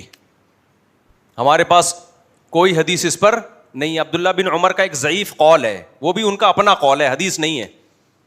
اس پر کوئی حدیث پیش کرو کہ عورت صفا اور مروہ میں چلے گی, دوڑے گی نہیں. یہ تو تواتر سے ثابت ہے. اس پر کوئی حدیث پیش کرو کہ عورت رمل نہیں کرے گی. ہم چاہتے ہیں نا پہلے 3 چکروں میں سینہ ذرا کندھے اچکا کے 3 چکر لگاتے ہیں نا, حالانکہ اس پر کوئی حدیث نہیں ہے کہ عورت یہ کام نہیں کرے گی. اگر آپ کہتے ہیں نبی نے فرمایا کہ ایسے نماز پڑھو جیسے میں پڑھتا ہوں, تو نبی نے یہ بھی تو فرمایا ایسے حج کرو جیسے میں کرتا ہوں, تو نبی نے تو زور سے لبیک کہا ہے. نبی صلی اللہ علیہ وسلم تو پہلے 3 چکر میں رمل کیا ہے. نبی تو صفا اور مروہ پہ چلے ہیں, دوڑے ہیں, چلے نہیں. آپ عورتوں کو کیوں چلوا رہے ہو؟ ہمارے پاس کوئی دلیل نہیں ہے سوائے تواتر عملی کے. ایک صاحب نے میرے اس طرح کے بیان پہ نیچے کمنٹس کیے, مفتی صاحب کو حدیثوں کا مطالعہ بالکل نہیں ہے. حضرت عائشہ کی حدیث موجود ہے کہ عورت دوڑے گی نہیں بلکہ چلے گی. حالانکہ ہم اتنے بیوقوف ہیں نہیں جتنا کمنٹس والے ہمیں سمجھ رہے ہوتے ہیں. وہ حضرت عائشہ کا قول ضعیف ہے, اور ویسے بھی حضرت عائشہ کا قول ہے نا, وہ قولوں کو ہی لینا ہے. وہ پھر تو ہمارے پاس عورتوں کے سمٹنے کے اقوال ہیں صحابہ تابعین سے. آپ تو ہم سے حدیث مانگ رہے ہو, حدیث کا مطلب آپ کیا لیتے ہو؟ نبی کی بات. دیکھو حضرت عائشہ, اگر حدیث میں آتا ہے کہ ایسے حج کرو جیسے میں کر رہا ہوں, تو پھر نبی کی بات کو لیا جائے گا, عائشہ رضی اللہ عنہا کی بات کو لیا جائے گا. نبی کی بات کو تو اہل حدیث یہی کر رہے ہوتے ہیں نا. کہ ہم نے کلمہ نبی کا پڑھا ہے, عائشہ کا تھوڑی پڑھا ہے. اول تو حضرت عائشہ کی یہ قول ضعیف ہے, اور اگر مان بھی لیا جائے تو آپ اسلاف کی بات کو کیوں لے رہے ہیں بھائی؟ حضرت عائشہ کا شمار اسلاف میں ہوتا ہے, پیغمبروں میں نہیں ہوتا. اور اگر آپ کہتے ہو حضرت عائشہ نبی کی بات کو زیادہ سمجھتی تھیں, تو ہم کہیں گے پھر ابو حنیفہ بھی آپ سے زیادہ سمجھدار تھے, پھر تو عبداللہ بن مسعود بھی آپ سے زیادہ سمجھدار تھے, پھر تو عبداللہ بن عمر بھی آپ سے زیادہ سمجھدار تھے. افراد کو, اشخاص کو لانا ہے تو پھر سب کو لے کر آؤ نا. یہ کہ اپنے مطلب کے لا رہے. اور پھر عبداللہ بن عباس 3 طلاقوں کو 3 کہتے تھے, ان کے ماننے سے آپ 3 کو 3 کیوں نہیں مان لیتے؟ تو یہ عجیب کھچڑی پک رہی ہے یار. تو میں نے یہ دعویٰ کیا تھا کہ دیکھنا ایسے اسکالرز پیدا ہوں گے جو یہ فتویٰ دیں گے کہ عورت صفا اور مروہ میں دوڑے گی, چلے گی نہیں, کیونکہ حدیث میں آتا ہے ایسے حج کرو جیسے میں نے کیا. میں نے کہا آپ دیکھنا یہ فتویٰ چینج ہوگا. تو میں نے دیکھا کہ واقعی یہ چینج ہو چکا ہے. ناصر الالبانی جو سلفی عالم تھے, انہوں نے باقاعدہ فتویٰ دیا ہے کہ عورت صفا مروہ میں چلے گی نہیں بلکہ دوڑے گی. نہیں یہی بات. تو میں تو کہہ رہا تھا عنقریب ایسے اسکالر پیدا ہوں گے جو یہ حج کا طریقہ چینج کریں گے. تو ہوں گے نہیں, ہو چکے ہیں, دنیا سے بھی جا چکے ہیں یہ فتویٰ دے کے. تو آپ اگر تواتر عملی کو نہیں مانتے تو تحریف دین کا دروازہ چوپٹ کھلا ہے. پھر اس لیے میں کہتا ہوں چاروں اماموں کا جو مذہب ہے نا اس کو فالو کرو, ورنہ تمہیں قرآن و سنت کے نام پہ لوگ بھاگے لے جائیں گے. ناصر الالبانی بڑے عالم تھے, اللہ ان کی مغفرت کرے, ان کے درجات بلند کرے, لیکن وہ فتویٰ دے گئے کہ عورت دوڑے گی. ان سے کسی نے پوچھا بھائی دوڑے گی کیوں؟ حضرت عائشہ کا قول ہے کہ چلے گی. انہوں نے کہا حضرت عائشہ کا قول اول تو صحیح سند سے نہیں ہے, اور اگر صحیح ہو بھی جائے تو وہی بات کی جو اہل حدیث کرتے ہیں کہ ہم نے فالو کس کو کرنا ہے؟ حدیث کو. حدیث میں تو آتا ہے ایسے حج کرو جیسے میں نے کیا, تو نبی تو دوڑے ہیں. پھر انہوں نے ایک اور دلیل دی کہ حضرت ہاجرہ تو عورت تھیں, وہ تو دوڑی تھیں, وہ تو چلی تھوڑی تھیں, تو عورت کے لیے تو اور دوڑنا ثابت ہو رہا ہے. لیکن اگر ہم اس فتوے کو فالو کرتے ہیں, اس کا مطلب 1400 سال سے امت گھاس کھا رہی تھی. اس کا یہ مطلب ہوگا کہ نہیں ہوگا؟ اب 15ویں صدی میں ہمیں سمجھایا جا رہا ہے کہ حج کا سنت طریقہ کیا ہے. بالکل اسی طرح ہم کہتے ہیں 1400 سال سے عورتیں سمٹ کے نماز پڑھتی آ رہی ہیں, حتیٰ کہ پرانے اہل حدیث 150-200 سال جو اہل حدیث انڈیا میں تھے ان کی فتوے اٹھا کے دیکھیں, انہوں نے بھی لکھا ہے کہ عورت سمٹ کے نماز پڑھے گی. یہ فتویٰ یہاں چینج کیا ہے اہل حدیث نے کہ نہیں جی مردوں کی طرح نماز پڑھے گی. اور دلیل کیا دے رہے ہیں؟ نبی نے فرمایا ایسے نماز پڑھو جیسے میں پڑھتا ہوں. ہم کہتے ہیں یار یہ امت ابو حنیفہ, شافعی, مالک, احمد بن حنبل یہ تو سارے بول رہے ہیں کہ سمٹ کے پڑھے گی, اور تواتر سے یہ چیز چلی آ رہی ہے, تمام فقہا یہی لکھتے آ رہے ہیں سمٹ کے پڑھے گی. تو یہ سارے قرآن, امام احمد بن حنبل تو امام بخاری کے استاذ تھے, انہوں نے بھی کہا کہ سمٹ کے نماز پڑھے گی. تو یہ سارے کیا تھے؟ کہتے ہیں ہم نے کلمہ ان کا نہیں پڑھا, ہم نے کلمہ کس کا پڑھا ہے؟ پیغمبر کا. تو میں سمجھا پا رہا ہوں کہ کس طریقے سے مجتہدین سے بدگمانی, صحابہ تابعین سے بدگمانی پھیلائی جا رہی ہے. لیبل کیا لگایا جا رہا ہے؟ قرآن و سنت. اب اگر کوئی کہے کہ حدیث میں کہاں ہے عورت کا سمٹ کے نماز پڑھنا, تو ہمارے لیے اتنی دلیل کافی ہے تواتر عملی. جب سے اسلام ہندوستان میں آیا ہے تو مجاہدین صرف تلواریں لے کے نہیں آئے تھے, نمازیں بھی, مردوں کی نمازیں بھی لائے تھے, عورتوں کی نمازیں بھی لائے تھے. وہی نمازیں اسی طرح سے چلی آ رہی ہیں. ان میں بدعتیں شامل ہوئی ہیں, لیکن بدعت لمبے عرصے نہیں چلتی. ایک بدعت آتی ہے وہ ختم ہو گئی, دوسری آتی ہے وہ ختم. 1400 سال سے ایک چیز پہ تواتر نہیں ہو سکتا. آج اہل حدیث بہت خوش ہے کہ حرم میں 10 رکعت تراویح ہو رہی ہیں. مجھے آپ کی خوشی پہ تعجب ہے. حرم میں 1400 سال سے جو کام ہو رہا تھا 20 رکعت تراویح کا ہو رہا تھا, اس پہ آپ کو خوشی نہیں ہے. جو کام 15ویں صدی میں ہو رہا ہے آپ اس کو قرآن و سنت قرار دے رہے ہو. تو یہ کیسی کامن سینس کی بات, یہ کوئی سینس کی باتیں ہے؟ یہ نہیں آئی میرا خیال ہے بات سمجھ. کوئی غیر مسلم کہے گا یار تم لوگ 1400 سال سے کیا کر رہے تھے حرم میں؟ وہ قرآن و حدیث پر عمل نہیں کر رہے تھے. آج 15ویں صدی میں تمہیں خیال آیا کہ بخاری میں 8 رکعتیں ہیں تو 8 یا 10 ہونی چاہیے. میں سمجھا پا رہا ہوں اپنی بات. تو تواتر عملی کے مقابلے میں کسی حدیث جو خبر واحد ہے اس کی کوئی ویلیو نہیں ہے. یا تو آپ حدیث کا مطلب غلط سمجھ رہے ہو, یا وہ حدیث سند کے لحاظ سے ٹھیک نہیں ہے. اور اگر ٹھیک بھی ہے پھر بھی رد کیا جائے گا اس کو, کیونکہ اتنا بڑا طبقہ امت کا گمراہی پہ جمع نہیں ہو سکتا. پھر یہ نہ کہا جائے کہ نبی کے قول کو رد کر رہے ہیں. بھائی اس نبی کے قول پایا ثبوت تک نہیں پہنچا. سمجھتے ہو کہ نہیں سمجھتے؟ دیکھو امام ابو حنیفہ قرآن کی آیت کے مقابلے میں حدیث کو رد کر دیتے ہیں. لوگ کہہ رہے ہیں نبی کے قول کو رد کر رہے ہیں. وہ نبی کے قول کو نہیں, وہ کہہ رہے ہیں قرآن تواتر سے ثابت ہے, اور نبی کی جو حدیث ہے اس میں خطا کا امکان ہے. اس امکان کو ہم ویلیو نہیں دیں گے, لیکن جب قرآن کے مقابلے میں ہوگی تو ویلیو دیں گے ہم اس کو. سمجھ میں آ رہی بات کہ نہیں آ رہی؟ دیکھو قرآن کہتا ہے السارق والسارقۃ فاقطعوا ایدیہما جزاء بما کسبا، چوری کرنے والے مرد اور عورت کا ہاتھ کاٹ دو، اور جو کچھ اس نے جرم کیا یہ اس کی سزا ہے، یعنی مکمل سزا یہی ہے. اب دیگر ائمہ کہتے ہیں چور نے اگر جو چیز چوری کی تھی وہ مال کھا گیا، ختم کر دیا یا ہلاک ہو گیا، تو چور کا ہاتھ بھی کٹے گا اور مال کا تاوان بھی آئے گا اس کے اوپر. مال کا تاوان بھی آئے گا، زمان بھی آئے گا اس کے اوپر. امام حنیفہ کہتے ہیں ہاتھ کٹے گا، زمان بولو نہیں آئے گا. کیوں؟ قرآن کے الفاظ کو فوکس کر رہے ہیں. جزاء بما کسبا، اللہ کہتے ہیں جو کچھ کیا اس کا بدلہ یہی ہے. کہتے ہیں کھا گیا، ہاتھ سب چیز کا بدلہ ہے بس. تو ہر ایک مجتہد کا ایک اصول ہوتا ہے. ابو حنیفہ کا اصول یہ کہ وہ قرآن کو کیونکہ متواتر ہے، اس کا ایک ایک حرف میں زبر زیر پیش بھی تحریف سے پاک ہے. تو حدیث بھی یقینی، ہم منکرین حدیث نہیں ہے کہ حدیث کا انکار کر دیں، لیکن کہتے ہیں تواتر کے مقابلے میں حدیث کا انکار نہیں ہوگا. اسی سے ایک اور مسئلہ، اگرچہ میرا ٹاپک نہیں تھا لیکن بات چل پڑی ہے، یہ جو دو نمازیں اکٹھی کرنے کا مسئلہ ہے، یہ بھی احناف کے خلاف آج کل بہت اچھالا جا رہا ہے کہ حدیث میں تو آتا ہے نبی نے سفر میں دو نمازیں اکٹھی پڑھی، حدیث میں تو آتا ہے نبی نے سفر میں دو. اور ابو حنیفہ کہتے ہیں نہیں، نماز کو آپ اپنے ٹائم پہ سفر میں بھی قضا نہیں کر سکتے. اس کا بھی یہی وجہ ہے کہ نمازوں کو اپنے وقت پہ پڑھنا یہ تواتر سے ثابت ہے. قرآن میں جگہ جگہ کہ اہل ایمان اپنی نمازوں کی حفاظت کرتے ہیں. حفاظت کا مطلب کیا؟ پڑھتے ہیں. حفاظت کہتے ہیں ٹائم کے اندر اندر ضائع کرنا، ٹائم گزار دینا ضائع کرنا کہلاتا ہے. اس سے ہر نماز مراد ہے. اتنی زیادہ احادیث ہیں اور خود قرآن کی آیت ہے کہ میدان جنگ میں بھی تم گھوڑے پہ بیٹھ کے نماز پڑھ لو، پیدل نماز پڑھ لو. اللہ بتاتا ہے کہ اے اللہ تو یہ حکم کیوں دے رہا ہے کہ میدان جنگ میں اگر گھوڑے پہ نہیں پڑھ سکتے زمین پہ کھڑے ہو کے پڑھ لو، پیدل پڑھ لو. چھوڑ کیوں نہیں دیں ہم اس کو؟ ظہر کو عصر میں پڑھ لیں گے، مغرب کو ہم عشاء میں پڑھ لیں گے. تو اللہ کیا کہتا ہے؟ ان الصلاۃ کانت علی المؤمنین کتابا موقوتا، نماز مومنین پر مقررہ اوقات میں فرض ہے. اگر ایک نماز کو دوسرے نماز پہ پڑھنے کی اجازت ہوتی تو اللہ مجاہدین کو اتنی ٹینشن میں ڈالتا نہیں ہے. یہ بات میرا خیال ہے سمجھ میں رہا. یہ مسئلہ کہ پھر وہ ان حدیثوں کا کیا مطلب ہے جس میں آتا ہے نبی نے دو نمازیں اکٹھی پڑھی ہیں، اس کا وہی مطلب ہے جو بخاری مسلم کی اس حدیث کا مطلب ہے جس میں آتا ہے بغیر وجہ کے دو نمازیں اکٹھی پڑھی ہیں. نہیں یہی بات بخاری مسلم کی حدیث ہے، نبی صلی اللہ علیہ وسلم نے نہ کوئی بارش تھی، نہ سفر تھا، نہ مرض تھا، دو نمازیں کیا پڑھی ہیں؟ اکٹھی پڑھی ہیں تاکہ امت پہ حرج نہ ہو. ہم کہتے ہیں جو اس کا مطلب ہے وہی ان حدیثوں کا مطلب ہے جو سفر میں اکٹھی والی ہیں. کیا مطلب ہے بھائی اس کا؟ اگر اس کا مطلب یہ لیتے ہو کہ ظہر کو عصر کے وقت تک لے جانے کے بعد عصر کے ٹائم پہ پڑھا ہے، تو اس کا مطلب یہ تو پھر عام نمازیں جو ہم وہ پڑھتے ہیں ان کا کوئی ٹائم کی کوئی ویلیو رہتی نہیں ہے نا. پھر اس کا مطلب علماء نے بیان کیا ہے کہ دو نمازیں اکٹھی کا مطلب ظہر کو عصر کے قریب لے کر گئے اور ظہر پڑھی اور تھوڑی دیر میں عصر کا وقت داخل ہو گیا تو کیا پڑھ لی؟ عصر پڑھ لی. اکٹھی کا یہ مطلب ہے.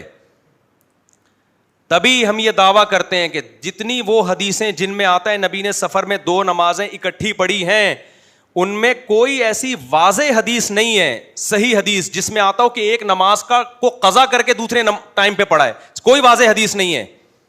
اور جو واضح ہے وہ سند پہ کلام ہے ان کے، یعنی یا تو حدیث صحیح نہیں ہے یا صریح نہیں ہے. سمجھتے ہیں کہ نہیں سمجھتے؟ دیکھو قرآن کے مقابلے میں وہ حدیثیں جن میں آتا ہے کہ ظہر کو عصر کے وقت میں پڑھا، مغرب کو عشاء کے وقت میں، یا مغرب اور عشاء اکٹھی پڑھ لی، یعنی عشاء ہی کے مغرب ہی کے وقت میں عشاء بھی پڑھ لی، ایسی کوئی حدیث واضح نہیں ہے جس میں واضح یہ مضمون ہو کہ ایک نماز کو دوسرے ٹائم پہ داخل کیا ہے. اور جو حدیثیں واضح ہیں وہ سند کے لحاظ سے ان پہ کلام ہے.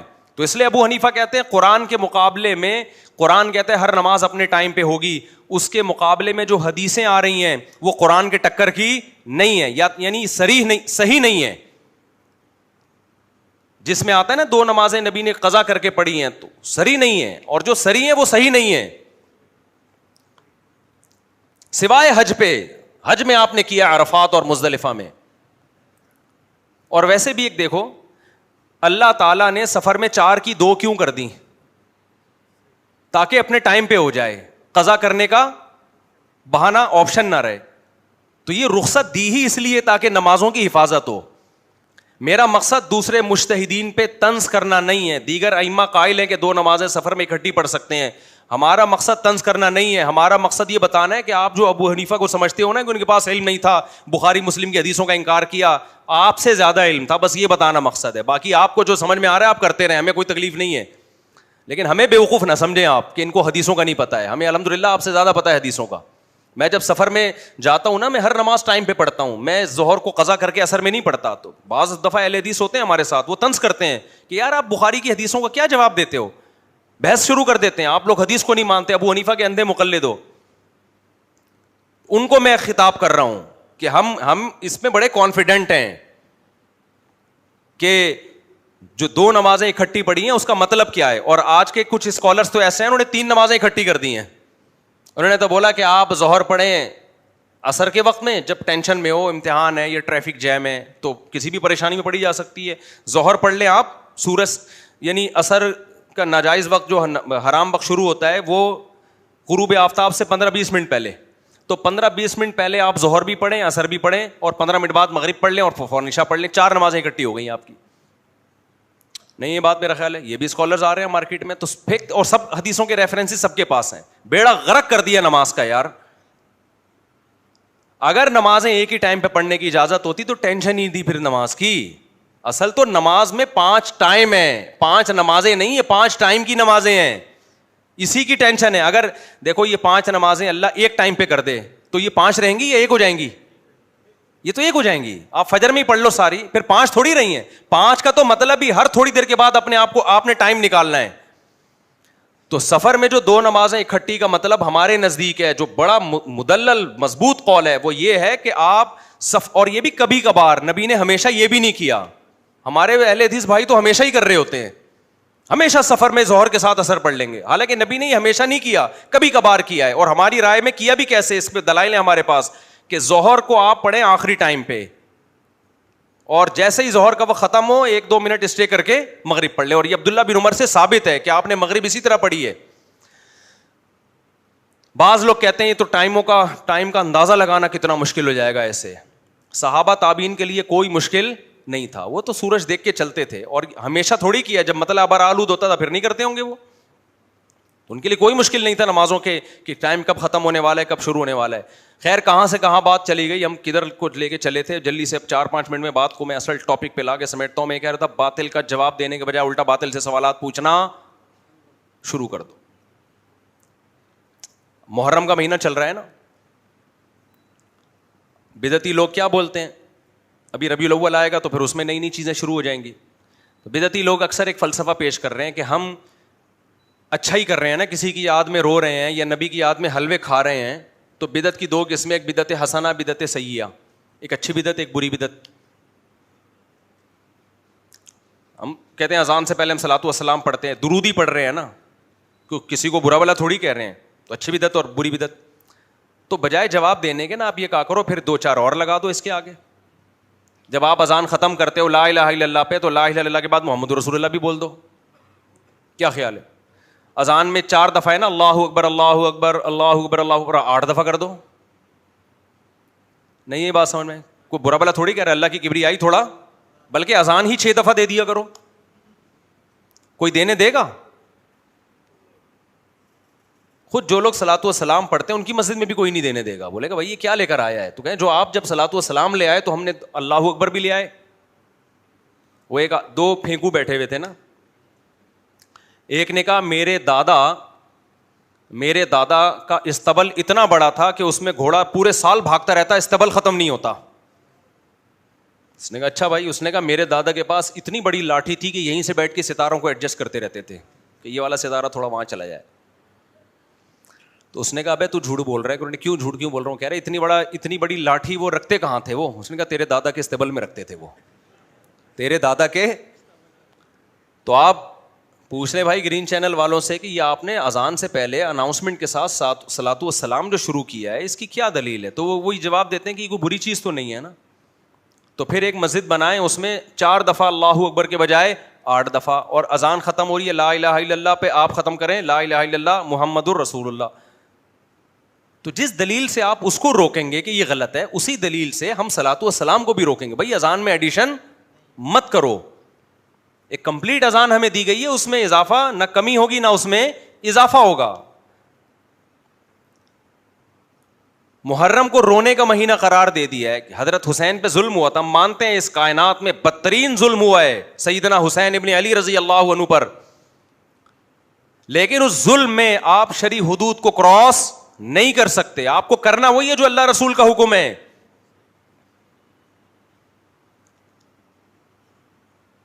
اگر غم حسین میں رونا نبی کی سنت ہے تو جب غم ہوا تھا اس وقت سنت تھا. ہر سال محرم میں کیا نبی روئے ہیں کیا؟ نبی صلی اللہ علیہ وسلم کو جب فرشتوں نے بتایا کہ سیدنا حسین کو قتل کیا جائے گا تو آپ روئے. اس وقت رونا یہ نیچرل ہے. جب انسان غم کی خبر ملتی ہے تو کیا ہوتا ہے؟ روتا ہے انسان. تو کیا آپ نے صحابہ کو بتایا کہ ہر سال رونا ہے؟ یا جب جبریل نے آپ کو خبر دی اگلے سال جب وہی تاریخ آئی تھی تو آپ اس غم کو یاد کر کے دوبارہ روتے؟ دیکھو, ایک ہے رونا, ایک ہے رونے کی کوشش کرنا. ہمارے نبی کی نواسی کا انتقال ہوا, چھوٹی بچی, آپ کی گود میں انتقال, آپ کی آنکھوں سے آنسو جاری ہو گئے. صحابہ نے کہا یا رسول اللہ آپ تو ہمیں صبر کی تلقین کرتے ہیں, آپ کیوں رو رہے ہیں؟ اس کا مطلب کیا ہے کہ نبی باقاعدہ پروگرام کر کے معاذ اللہ نقل کفر نہیں رو رہے تھے, غیر اختیاری رو. آپ نے فرمایا تو دل غمزدہ ہے. فرمایا نبی صلی اللہ علیہ وسلم نے دل غمزدہ, اپنے بیٹے کے انتقال پہ آپ نے فرمایا دل غمزدہ ہے, آنکھیں اشبار ہے, لیکن زبان سے وہی نکلے گا جس پہ ہمارا رب ہم سے راضی ہوگا. زبان سے ہم غم کے الفاظ نہیں نکالیں گے. رونے اسلام میں نوحے کو کیوں حرام قرار دیا گیا, رونے پیٹنے کو کیوں؟ 3 دن کے بعد تو تعزیت مکروہ ہے اسلام میں, تاکہ غم کو لمبا نہ کھینچو آپ. حسین سے محبت یہ نہیں ہے کہ آپ ہر سال محرم میں رونا پیٹنا شروع کریں. اسلام میں رونا غم کی وجہ سے خود بخود کسی کو رونا آ رہا ہے ٹھیک ہے, باقاعدہ رونے کا پروگرام بنانا کیا ہے؟ یہ ناجائز ہے. اور ویسے بھی اسلام میں دنوں کی یہ ویلیو نہیں ہے کہ فلاں دن کو کیا ہوا تھا. 1 محرم سے لے کے 30 ذی الحجہ ہر دن اسلامی تاریخ میں خوشی کا بھی ہے اور غم کا بھی ہے. ہر دن میں کچھ نہ کچھ ہوا ہے, کوئی خوشی کا کام ہوا ہوگا, کوئی غم کا کام ہوا ہوگا. اس لیے اسلام نے خود ہمیں تاریخیں دے دیں کہ کون سی تاریخ خوشیوں کی ہے, غموں کی تو کوئی تاریخ دی نہیں اسلام میں. 1 محرم سے لے کے 30 ذی الحجہ تک ہمارے پاس جو دن آتے ہیں یا تو عبادت کے آئیں گے یا خوشیوں کے آئیں گے. غم کا کوئی بھی دن اسلام نے ہمیں نہیں دیا, نہ کوئی منحوس مہینہ کسی مہینے کو قرار دیا. ہمارے پاس خوشی کا دن کون سا ہے؟ عید الفطر. اس میں غم کا ہے خوشی ہے؟ کیا کوئی پیدا ہوا تھا اس دن؟ رمضان کے روزے ختم ہوئے ہیں بھائی, ایک عبادت کی آپ نے. 27ویں رات عبادت کی رات, کوئی پیدا ہوا تھا اس دن؟ لیلۃ القدر تھی, اللہ نے قرآن نازل کیا اس کے اندر. قرآن نازل ہونے کی وجہ سے لیلۃ القدر نہیں بنی. انا انزلناہ فی لیلۃ القدر, اللہ کہتے ہیں پہلے سے لیلۃ القدر تھی, ہم نے اس میں کیا کر دیا؟ مبارک رات کا انتخاب کیا, تو پہلے سے مبارک تھی وہ. عید الاضحیٰ کیا ہے؟ قربانی ہے, کسی کی پیدائش اور کسی کی وفات یا شہادت کا دن نہیں ہے. اور نبی صلی اللہ علیہ وسلم نے فرمایا لا عدویٰ ولا طیرہ, اسلام میں نحوست تو ہے ہی نہیں. کسی دن کو, کسی مہینے کو, کسی شخصیت کو منحوس قرار دینا یہ اسلام میں جائز نہیں ہے. تو سیدنا حسین سے محبت کا تقاضا آپ کو فالو کرنا ہے. پھر بھی میں بار بار کہتا ہوں جو شیعہ حضرات جو کر رہے ہیں ان کو کرنے دو, کسی کو چھیڑو نہیں آپ جا کے. ہمارا ملک فرقہ واریت اور لڑائی جھگڑوں کا متحمل نہیں ہے, لیکن آپ کو یہ فیصلہ کرنا ہے کہ آپ یا تو ادھر ہو جاؤ یا ادھر ہو جاؤ. تو بات میں سمیٹتا ہوں, میں یہ کہہ رہا تھا باطل. تو اللہ میاں نے قرآن میں کہا کہ میں نے انسان کو اپنی عبادت کے لیے پیدا کیا, اچھے عمل کے لیے پیدا کیا, قرآن کہہ رہا ہے. اور اچھے عمل کو بھی اللہ کہہ رہا ہے اگر تمہیں یہ بات میرا دعویٰ سمجھ میں نہیں آتا ہے تو تم بتا دو کیوں پیدا کیا. ہمارے پاس کوئی جواب ہے کیوں پیدا کیا؟ ہم نے ہٹ دھرمی یہ کی کہ ہم نے انکار کر دیا کہ خدا نے پیدا کی. ہم نے کہا یہ کائنات خود بخود بنی ہے, یہ کائنات نظریے پیش کر دی ہم نے. یعنی اتنی بڑی ہٹ دھرمی کہ اللہ بار بار جو کہہ رہا ہے کہ یہ کائنات میں نے بنائی ہے, سب مانتے تھے ہاں جی اللہ نے بنائی ہے, تو اللہ کہتے ہیں میں نے تو اس لیے بنائی, تم بتاؤ کیوں بنائی. اب ہمیں جواب نہیں ملا تو ہم نے کیا کہا یہ تو بندر سے پیدا ہو گئے ہم لوگ. ایک صاحب ابھی 1-2 دن پہلے ملے, وہی اسی ڈاروین شاروین کی نا فضول قسم کی باتیں. میں نے ان سے کہا مجھے ایک بات بتاؤ, یہ انڈا جو ہے 21 دن میں چوزا بن جاتا ہے, اس کو تو کروڑوں سال میں بننا چاہیے تھا. ابے کیا ہو گیا؟ آپ کہہ رہے ہو نا انسان کروڑوں سال میں ایسا بنا ہے, یہ بہت بڑا جھوٹ ہے, الو بنایا جا رہا ہے. ہم 9 مہینے میں بنے ایسے ماں کے پیٹ میں, کروڑوں اربوں سال میں نہیں بنے. ڈارون کا نظریہ تو یہیں ٹھس ہو جاتا ہے. یہ تو انسان کو ماں کے پیٹ میں بنتے ہوئے دیکھ رہے ہیں, نہیں دیکھا ہوتا نا تو پھر کسی سائنسدان کے پاس مجھے لے جاتے, آپ کو لے جاتے, وہ کہتا ہے یہ کروڑوں اربوں سال میں ہی بن کے آیا ہے. یہ 9 مہینے میں یہ سب کچھ کلاکاریاں ہو رہی ہیں. ابھی بھی آپ ہماری 6 مرغیاں بیٹھی ہوئی انڈوں پہ, آپ جا کے دیکھ لو. 21 دن کے اندر, یہ کروڑوں سال کا ارتقا نہیں ہے. 21 آپ انڈا توڑو, زردی اور سفیدی کے علاوہ کچھ بھی نہیں ہے, نہ چونچ ہے, نہ اس میں پوٹا ہے, نہ اس میں دل ہے, نہ اس میں سوچنے کا دماغ ہے, کوئی احساس نہیں ہے. 21 دن اس کو ہیٹ ملتی ہے, اور 21 دن کے اندر ایسا چوزا پیدا ہو جاتا ہے اپنی ماں سے محبت کرنے والا. ہم جب چوزوں کو الگ کرتے ہیں نا مرغی سے, ایسا پاگلوں کی طرح بھاگتے ہیں اس کے پیچھے. یہ کیا قدرت کی کلاکاریاں ہیں بھائی. 21 دن کے اندر دماغ بھی بن گیا, محبت کے جذبات بھی ہو گئے. مرغی کی حالت دیکھو, ایسی محبت کرنے لگتی ہے, چیل سے لڑنا شروع کر دیتی ہے, اپنے سے طاقتور سے لڑنا شروع کر دیتی ہے. یہ جذبات بھی ارتقاء کے نتیجے میں پیدا ہوئے ہیں. 9 مہینے کے اندر انسان کے پیٹ میں, ماں کے پیٹ میں انسان تیار ہوتا ہے. 9 مہینے کے اندر, یہ کروڑوں سال کی کارروائی نہیں ہے. اور پیدا ہوتے ہی ماں کی چھاتیوں میں دودھ 2 گھنٹے کے اندر آ جاتا ہے. یہ کروڑوں سال میں ہوا ہے کیا؟ کیا کلاکاریاں بھائی. جو روٹی کھا رہی تھی اس سے بچے کی آنکھ, ناک, کان, دل, دماغ, جگر بن رہے تھے, بلڈ بن رہا تھا. ادھر بچہ پیدا ہوا, دودھ بننا. دودھ اور بلڈ کو دیکھو, ایک دوسرے کے بالکل اپوزٹ ہیں. 1 گھنٹے کے اندر دودھ بننا شروع, 1 گھنٹے کے, اس سے بھی کم میں. ادھر پیدا ہوا, ادھر دودھ.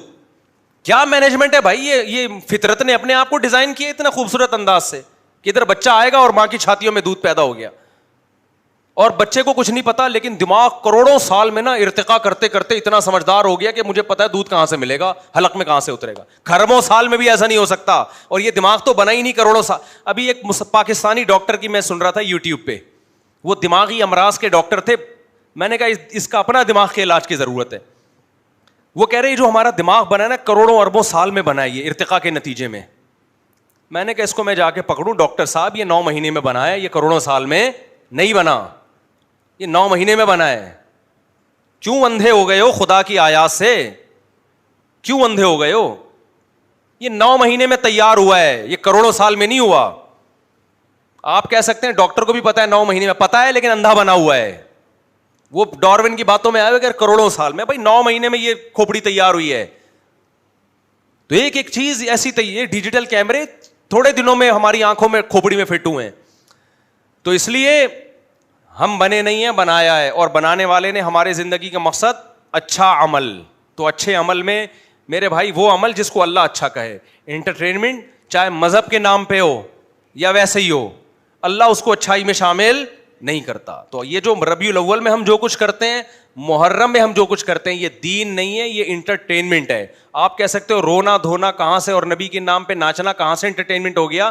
اور بھائی رونے کی محفلیں بھی انٹرٹینمنٹ تفریح ہوتی ہیں, اور ناچنا گانا بھی کیا ہوتا ہے, تفریح ہوتا ہے. تو یہ اللہ تعالیٰ کو تنہائی کی عبادت پسند ہے. کسی نے اللہ کو خوش کرنا ہے, راتوں کو تہجد پڑھے. قرآن میں جو نیک لوگوں کی اللہ نے صفات بیان کی ہے, صدقات و خیرات کرتے ہیں, راتوں کو اٹھ کے اللہ کو پکارتے ہیں, نمازیں قائم کرتے ہیں, روزے رکھتے ہیں, التائبون العابدون الحامدون السائحون, روزے رکھتے ہیں. یہ جو ماں باپ کی اطاعت کرتے ہیں, رشتہ داری جوڑتے ہیں, یہ چیزیں ہیں جن کے بارے میں ہم سے سوال ہوگا.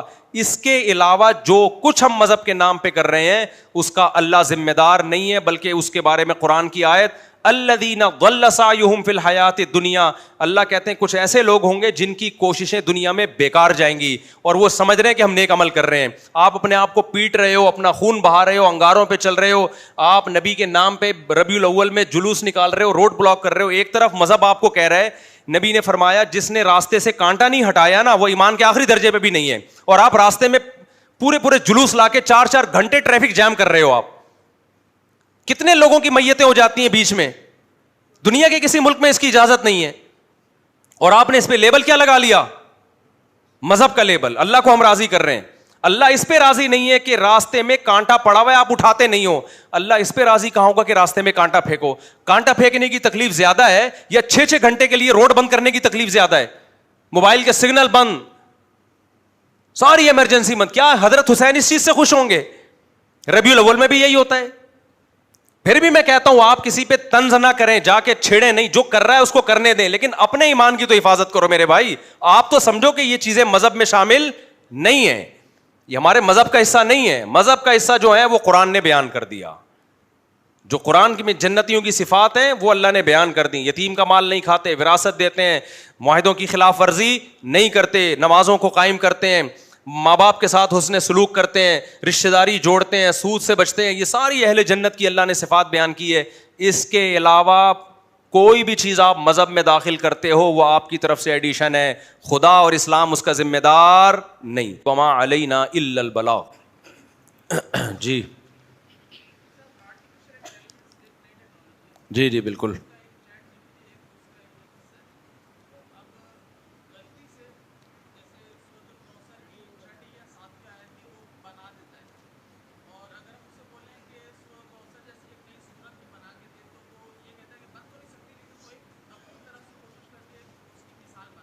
جی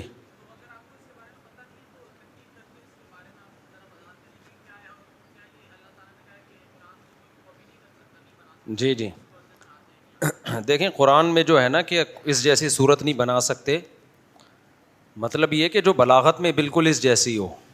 باقی لوگوں نے کوششیں تو کی ہیں بنانے کی, تو آرٹیفیشل انٹیلیجنس بھی اگر بنانے کی کوشش کر لے تو بنا لے, لیکن پھر جب جو عرب کے جو ماہرین ہیں, جو عربی زبان کے رموز سے واقف ہیں, وہ فیصلہ کریں گے کہ یہ اس جیسی بنی ہے کہ نہیں بنی. تو ظاہر ہے وہ 1400 سال میں نہیں بنی تو اب کہاں سے بن سکتی ہے, تو وہ پاسبل نہیں ہے. جی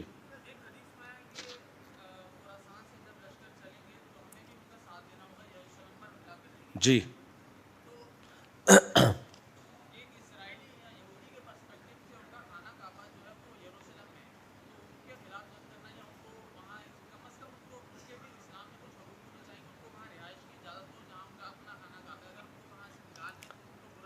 دیکھیں وہ ان کا اپنا خانہ کعبہ ان کا دعوے کے مطابق ہے.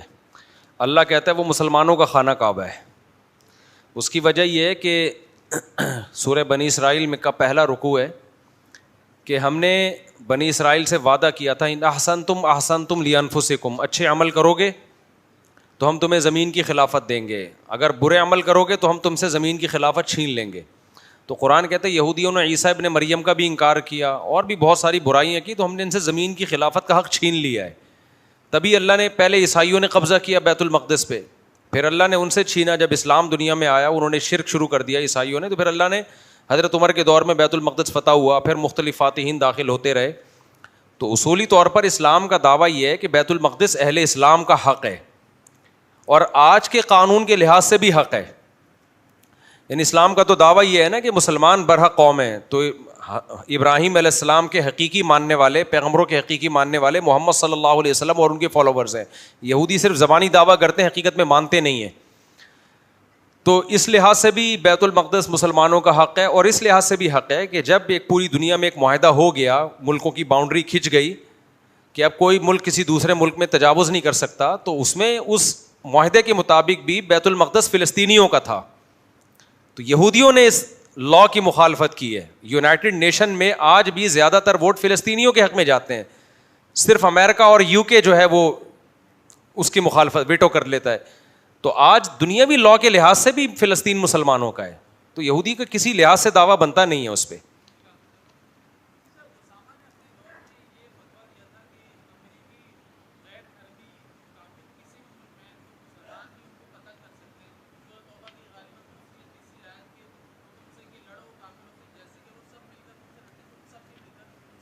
جی نہیں, یہ فتویٰ ٹھیک نہیں ہے. یہ جو قرآن میں آتا ہے قاتل المشرکین کافۃ کما یقاتلونکم کافہ, ان تمام مشرکین سے لڑو جیسے کہ یہ تم سب سے لڑتے ہیں. تو یہ میدان جنگ کے مشرکین کے بارے میں سورہ توبہ کی آیتیں ہیں. ان میں اللہ تعالیٰ نے جو مشرکین مکہ سے ایگریمنٹ ختم ہو رہا تھا 4 مہینے کا, تو اللہ نے کہا کہ ان سے تمہارا لڑائی کے ایگریمنٹ ختم ہو رہا ہے, تو اب تم نے بھی ان سب سے لڑنا ہے جیسے یہ سب تم سے لڑتے ہیں. لیکن جن سے ایگریمنٹ ہے تو ان سے لڑائی کہاں کی اجازت ہے؟ اس کے بارے میں تو 28ویں پارے میں لا ینہاکم اللہ عن الذین لم یقاتلوکم فی الدین ولم یخرجوکم من دیارکم, وہ کافر جو نہ تم سے لڑتے ہیں نہ انہوں نے تمہیں تمہارے گھروں سے نکالا, تو اللہ ان سے حسن سلوک سے منع نہیں کرتا بلکہ حکم دیتا ہے کہ تم ان سے حسن سلوک کرو. تو یہ خاص سیاق و سباق میں یہ آیت نازل ہوئی ہے. ویسے بھی آپ دیکھ لینا اس آیت کے نازل ہونے کے بعد کیا صحابہ نے ہمیشہ دنیا میں جہاں بھی مشرک کو پایا قتل کر دیا, یا اسلامی حکومتوں نے ایسا کیا؟ نہیں کیا. ہندوستان میں 1000 سال مسلمانوں نے حکومت کی, 80% آج بھی ہندو ہیں. اگر اس آیت کا یہ مطلب ہوتا تو 1000 سال میں کوئی تو فاتح اٹھتا اس پر عمل کر کے ہندوؤں کو قتل کر دیتا, نہیں قتل کیا. تو یہ آیت اس کے بارے میں بالکل بھی نہیں ہے, یہ میدان جنگ کے بارے میں ہے.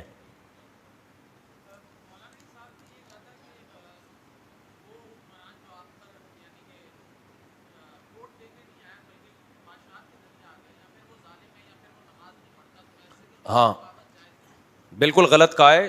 بخاری مسلم کی صحیح حدیثیں ہیں, اسمعوا واطیعوا ولو سلط علیکم رجل حبشی کأن رأسہ ذبیبہ. آپ نے فرمایا سنو اور اطاعت کرو. یہ بخاری کے الفاظ ہیں جو میں پیش کر رہا ہوں آپ کے سامنے. ولو سلط, ایک سیکنڈ ادھر, اگرچہ تم پر مسلط کر دیا جائے ایک حبشی غلام. غلام بادشاہ بننے کا اہل نہیں ہے, امامت کا اہل نہیں ہے, تو بادشاہ بننے کا اہل کہاں سے ہو گیا؟ لیکن مسلط ہو جائے, ظلم کی بیس پہ آ جائے, لیکن جب بن گیا تو پھر مسلمانوں کا اتحاد توڑنے کی اجازت نہیں ہے. اس کے پاس پاور تھی تو بن گیا نا, غلط طریقے سے آیا, لیکن آپ نے فرمایا پھر بھی سننی پڑے گی اس کی. نہیں, یہ بات غلط ہے. دیکھیں مجتہدین کے جو اقوال ہمیں ان کی فقہ کی کتابوں سے ہٹ کے ملتے ہیں نا, تاریخ کی کتابوں میں, ان کا اعتبار نہیں ہوتا. امام حنیفہ کا یہ قول جو ہے نا کہ بغاوت جائز ہے, یہ فقہ کی کتابوں میں نہیں ہے, یہ تاریخی کتابوں میں. فقہ کی کتابوں میں جو قانون مدون ہوا ہے اس میں کہیں بھی بغاوت کی اجازت نہیں ہے, اس پہ چاروں فقہ متفق ہیں. امام احمد بن حنبل کے دور میں تو معتزلہ کی حکومت تھی, وہ بھی برداشت کی انہوں نے, جو خلق قرآن کے قائل تھے, جنہوں نے امام احمد بن حنبل کو مارا بہت زیادہ. اس کے خلاف بغاوت کو بھی امام احمد بن حنبل نے حرام قرار دیا, کیونکہ جب تک آپ کے پاس پاور نہیں ہے اسباب کی دنیا میں تو بغاوتیں ناکام ہوتی ہیں, اور ناکام ہونے کا نتائج بڑے بھیانک نکلتے ہیں. اسباب سے اللہ نے اس دنیا کو چلایا ہے نا, تو گورنمنٹ سے لڑنے کی پاور ہے کس کے پاس؟ لڑے گا کون؟ آپ کہہ سکتے ہو ہم اسباب کے مکلف نہیں ہیں, تو یہ بات بالکل غلط ہے. نوح علیہ السلام نے 950 سال صبر کیا کیونکہ لڑنے کی طاقت ہی نہیں تھی. موسیٰ علیہ السلام فرعون کے خلاف خروج نہیں کیا, حالانکہ کلیم اللہ ہیں. خروج کیسے کرتے اس کے خلاف؟ اس لیے کہ فرعون تو بچے قتل کر رہا ہے, وہ اپنے بچوں کو قتل ہونے سے بچا سکتے, وہ حکومت کا تختہ الٹنے کے لیے نکلیں گے, اور بھاگ بھی نہیں سکتے تھے. ایک ٹائم کے بعد جا کے اللہ نے حکم دیا کہ آپ مصر سے فرار اختیار کریں. تو ہم پیغمبروں کی تاریخ, اسلامی تاریخ, حجاج بن یوسف کے خلاف بغاوت کی تھی عبد الرحمن اشعث نے. یہ رکھ دیں یہاں پہ, جزاک اللہ, پانی بھی لے آئیں ذرا. حجاج بن یوسف بڑا ظالم تھا نا, یہ واقعہ خوب سمجھیں اس کو, بہت اہم بات ہے. آج ملک میں انقلاب کی باتیں ہوتی ہیں, سسٹم کو تبدیل کرو, نظام کو تبدیل کرو. باتیں کرنے پر گورنمنٹ کی طرف سے کوئی پابندی نہیں, باتیں سب بڑی اچھی کر رہے ہیں. آج کچھ اسکالرز ایسے آ رہے ہیں وہ مولویوں پہ ترس کرتے ہیں, کہتے ہیں یہ نظام کی تبدیلی کی بات نہیں کرتے, بس یہ ممبروں پہ بیٹھے ہوئے ہیں اپنے اپنے بیانات میں, خانقاہوں میں تبلیغ میں لگے ہوئے, نظام کی تبدیلی کی بات نہیں کرتے. تو دیکھو نظام کی تبدیلی کی بات علماء کرتے ہیں, لیکن وہ تبدیلی کی بات کرتے ہیں جو سوٹیبل ہو, جو ایکسیپٹیبل ہو. بے شک اس کے دیر پہ اثرات نکلیں. جامعۃ الرشید نے سسٹم تبدیل کرنے کے لیے پورا ایک ویژن بنایا ہے کہ ہم طلبہ کو CSS کروائیں, ہم جو ہے ایسے اسکول کھولیں, اسلامی کے اسکولوں کا جال بچھا دیں, بیوروکریٹس ہمارے ہوں. یہ لانگ ٹرم پالیسیاں ہوتی ہیں, تو یہ کر رہے ہیں علماء, بہت پہلے سے کر رہے ہیں. لیکن ایک طریقہ ہے آپ نظام کو پلٹ دیں مسلح بغاوت سے, اس کی علماء اجازت نہیں دیتے. یہ پہلے بہت تاریخیں آپ اٹھا کے دیکھیں. تو ایک واقعہ میں سناتا ہوں. حجاج ابن یوسف نے ایک لشکر تیار کیا تھا, شام بھیجا اس نے. دیکھو تاریخ سمجھنے کے لیے نا میپ کا سمجھنا بہت ضروری ہے, کہ آپ کو پتا ہونا چاہیے کون سا ملک دنیا میں کس طرف ہے. تو ایک بہت بڑا لشکر تیار کیا, اتنا بڑا لشکر اس سے پہلے تیار نہیں ہوا تھا. عبد الرحمن اشعث تھے, بہت بڑے زبردست کمانڈر تھے, ان کو بھیجا لڑنے کے لیے. یہ لشکر جہاں جاتا فتوحات ہی فتوحات. تو اس وقت شام کے قریب یہ فوجیں داخل ہو چکی تھیں. آگے عیسائی بادشاہ تھا, اس کی بہت مضبوط ریاست تھی, لیکن وہ کانپنے لگا کہ اب میری خیر نہیں ہے. عبد الرحمن اشعث کی فوج جو تھی نا, یہ تھک ہار کے بیٹھ گئی کہ بھائی اب ہم تھوڑا آرام کرتے ہیں, کیونکہ کئی علاقے ہم نے فتح کر لیے ہیں. ظاہر ہے یہ بھی انسان ہے نا, تو ہم فوراً اس قابل نہیں ہے کہ ہم آگے ایک بڑی عیسائیوں کی اسٹیٹ ہے, یورپ شروع ہونے والا تھا آگے, ہم اس پہ حملہ کریں. تو یہ آرام سے بیٹھ گئے. حجاج بن یوسف کا آرڈر آیا کہ حملہ کرو آپ.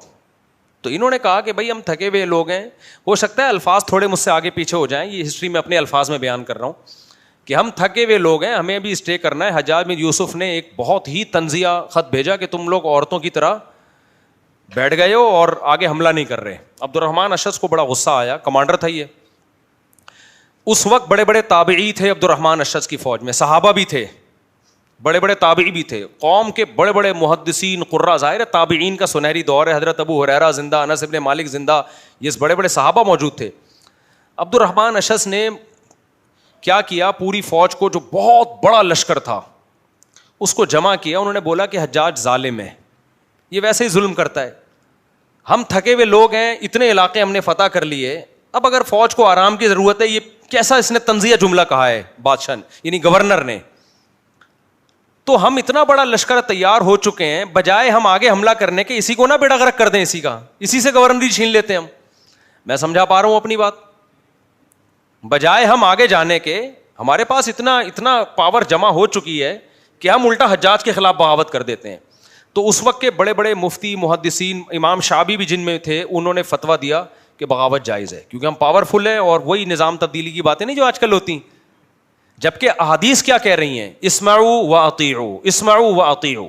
مسلم کی حدیث ہے, صحابی نے کہا یا رسول اللہ اگر بادشاہ ظلم کرے, آپ نے فرمایا وَإِن ضَرَبُوا ظَهْرَكَ, تمہاری پشت پہ کوڑے بھی مار رہا ہو تو بھی صبر کرنا ہے.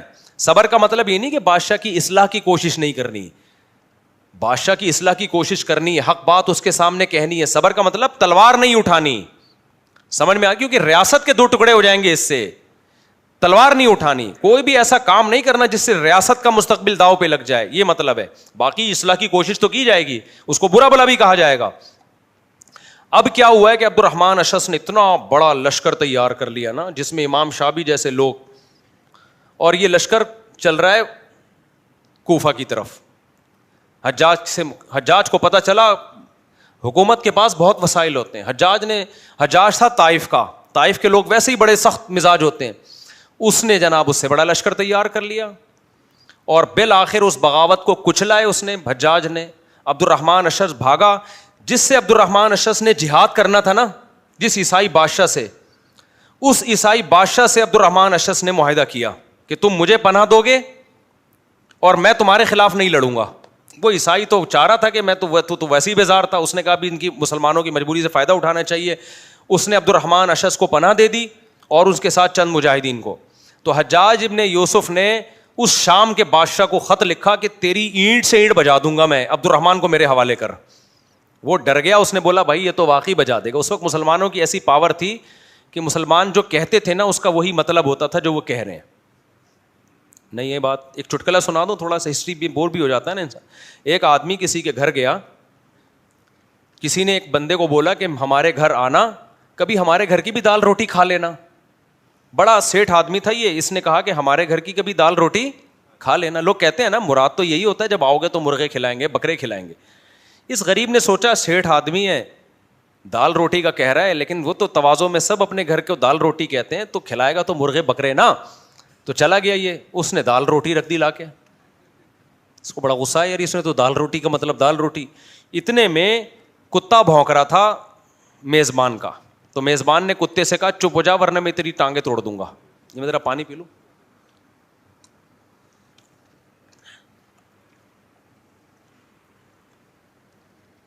جزاک اللہ. میزبان نے کہا, تو میزبان نے کتے سے کہا چپ ہو جا ورنہ میں تیری ٹانگیں توڑ دوں گا. تو مہمان کہتا ہے چپ ہو جا, ٹانگیں ہی توڑے گا. یہ جو کہتا ہے اس کا وہی مطلب ہوتا ہے, مجازی مطلب نہیں ہوتا. تو چپ ہو جا, جیسے اس نے دال کھلائی ہے نا, ٹانگیں ہی توڑے گا. تو پہلے زمانے میں مسلمان خلفاء, مسلمان بادشاہ, چاہے وہ ظالم ہی کیوں نہ ہو, پاور تو اسلام کی تھی نا. حجاج ظالم تھا لیکن اس کی فوج میں لڑنے والے تو بڑے بڑے بزرگان دین تھے, صحابہ تھے, تابعین تھے, اللہ والے لوگ تھے. تو اس میں بادشاہ کی حیثیت تھوڑی دیکھی جاتی ہے, وہ تو دیکھا جاتا ہے لڑ کون رہا ہے. تو سارے بڑے بزرگ تھے, اگرچہ حجاج ظالم تھا لیکن وہ اس کے قائل تھے کہ بھائی ظالم ہے یا عادل ہے, ہمیں یہ نہیں دیکھنا, ہمیں تو اسلامی حکومت ہے. حدیث میں ہے کہ جب بھی ظالم بادشاہ ہو جہاد رہے گا, چاہے تمہارا جو امیر ہے وہ ظالم ہو یا عادل ہو, اس سے فرق نہیں پڑتا.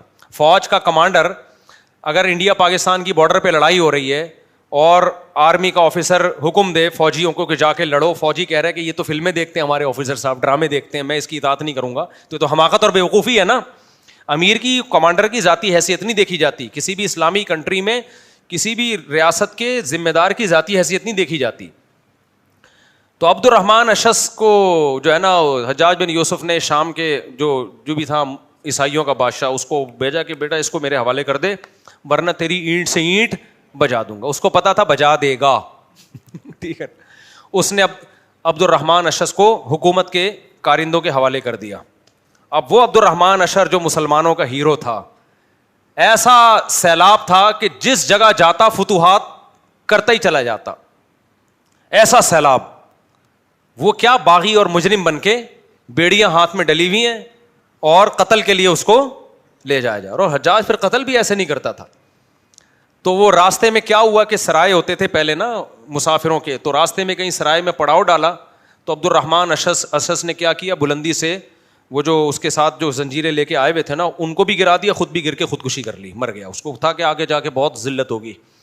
اور امام شافعی فرماتے ہیں ایک ایک رات ہم پہ قہر بن کے گزرتی تھی, کیونکہ اتنے صحابہ پھر حجاج نے شہید کیے, اتنے تابعین شہید کیے, اتنے لوگوں کو شہید کیا, جو اس جنگ میں ذرا سا شبہ بھی تھا نا اس کی بھی گردن اڑا دی. تو عالم اسلام کا اتنا بڑا لشکر جو اتنی محنت سے تیار ہوا تھا, دنیا میں جدھر رخ کرتا فتوحات کرتا چلا جاتا, وہ اتنی بڑی طاقت اسلامی ریاست کی حجاج نے اپنے ہاتھوں سے قتل کی ہے, یعنی اپنا بازو کاٹ دیا اس نے. اتنا بڑا اسلامی تاریخ میں مسلمانوں کو دھچکا لگا. تو ابن تیمیہ رحمۃ اللہ علیہ کے یہ تاریخی الفاظ ہیں کہ اگر اسلام میں بغاوت کے کوئی اچھے نتائج نکلے ہوتے تو سب سے بدترین بادشاہ کے خلاف سب سے بہترین لوگوں نے بغاوت کی تھی حجاج کے دور میں. حجاج بدترین امیر تھا ظلم اور بربریت میں, اور اس کے خلاف بغاوت کرنے والے اس روئے زمین کے سب سے بہترین صحابہ تابعین تھے. کا جب اس کے نتائج اتنے بھیانک نکلے ہیں اور وہ بڑا پاورفل لشکر بھی تھا, تو اب کون کہہ سکتا ہے کہ ہم بغاوت کریں گے جو خوبصورت انقلاب آ جائے گا اور اسلامی خلافتیں قائم ہو جائیں گی.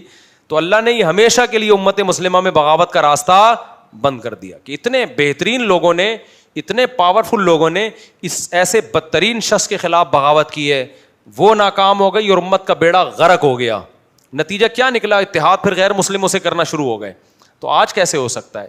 ایک صاحب نے مجھے کہا پاکستان میں یوں ہو کر, میں نے کہا بھائی پاکستان کی مثال ایک درخت کے پھل کی سی ہے, آپ پھل کاٹو گے ٹوکرا کوئی اور لے کے کھڑا ہوا ہے نیچے. ہاں, آپ نے ملک میں ایسی ماحول بنا دیا کہ سب جو ہے وہ ریاست کے اگینسٹ ہو گئے, تو یہ ملک آپ کے ہاتھ میں آنے والا نہیں ہے. یہ امریکہ کی گود میں جائے گا, یا انڈیا کی گود میں جائے گا, یا کسی اور کنٹری کی گود میں جائے گا. ہمارے پاس دھیلا بھی نہیں آئے گا. لیبیا کا حال دیکھو نا, لیبیا کی عوام کو امریکہ نے مجبور کیا کہ تمہارا جو صدر ہے وہ شرابی ہے, وہ زانی ہے, وہ یوں ہے. علماء اس وقت بھی کہہ رہے تھے ابے بھائی جو بھی ہے جنرل قذافی عیاش ہے, کتنی عیاشی کر لے گا, ملک کو تو چلا رہا ہے نا, تو نہیں کرو بغاوت. لیکن قوم کو کوئی بڑا کیڑا تھا, اس نے کہا نہیں جی ہم تو کریں گے. اور نتیجہ کیا نکلا, ابھی لیبیا کے مسلمانوں کے ہاتھ میں 2 ٹکے کا کچھ بھی نہیں. اتنا پاورفل کنٹری تھا, 2 ٹکے کی حیثیت نہیں رہی اس کی, سارے وسائل پہ غیروں نے قبضہ کر لیا. تو یہ سازشیں ہوتی ہیں. تو ہمارے لیے سب سے امپورٹنٹ چیز اپنے ملک کی حفاظت ہے, اس پہ کوئی کمپرومائز نہیں کرنا. سڑے ہوئے حکمران برداشت ہیں ہمیں, سڑے ہوئے, ٹھیک ہے نا, چور برداشت ہیں, ملک کو نہیں ہم ٹوٹنے دیں گے, کیونکہ ہم نے ان حکمرانوں کی ذاتی حیثیت, یہ اس ملک کا ان حکمرانوں کو کم فائدہ ہمیں زیادہ ہے.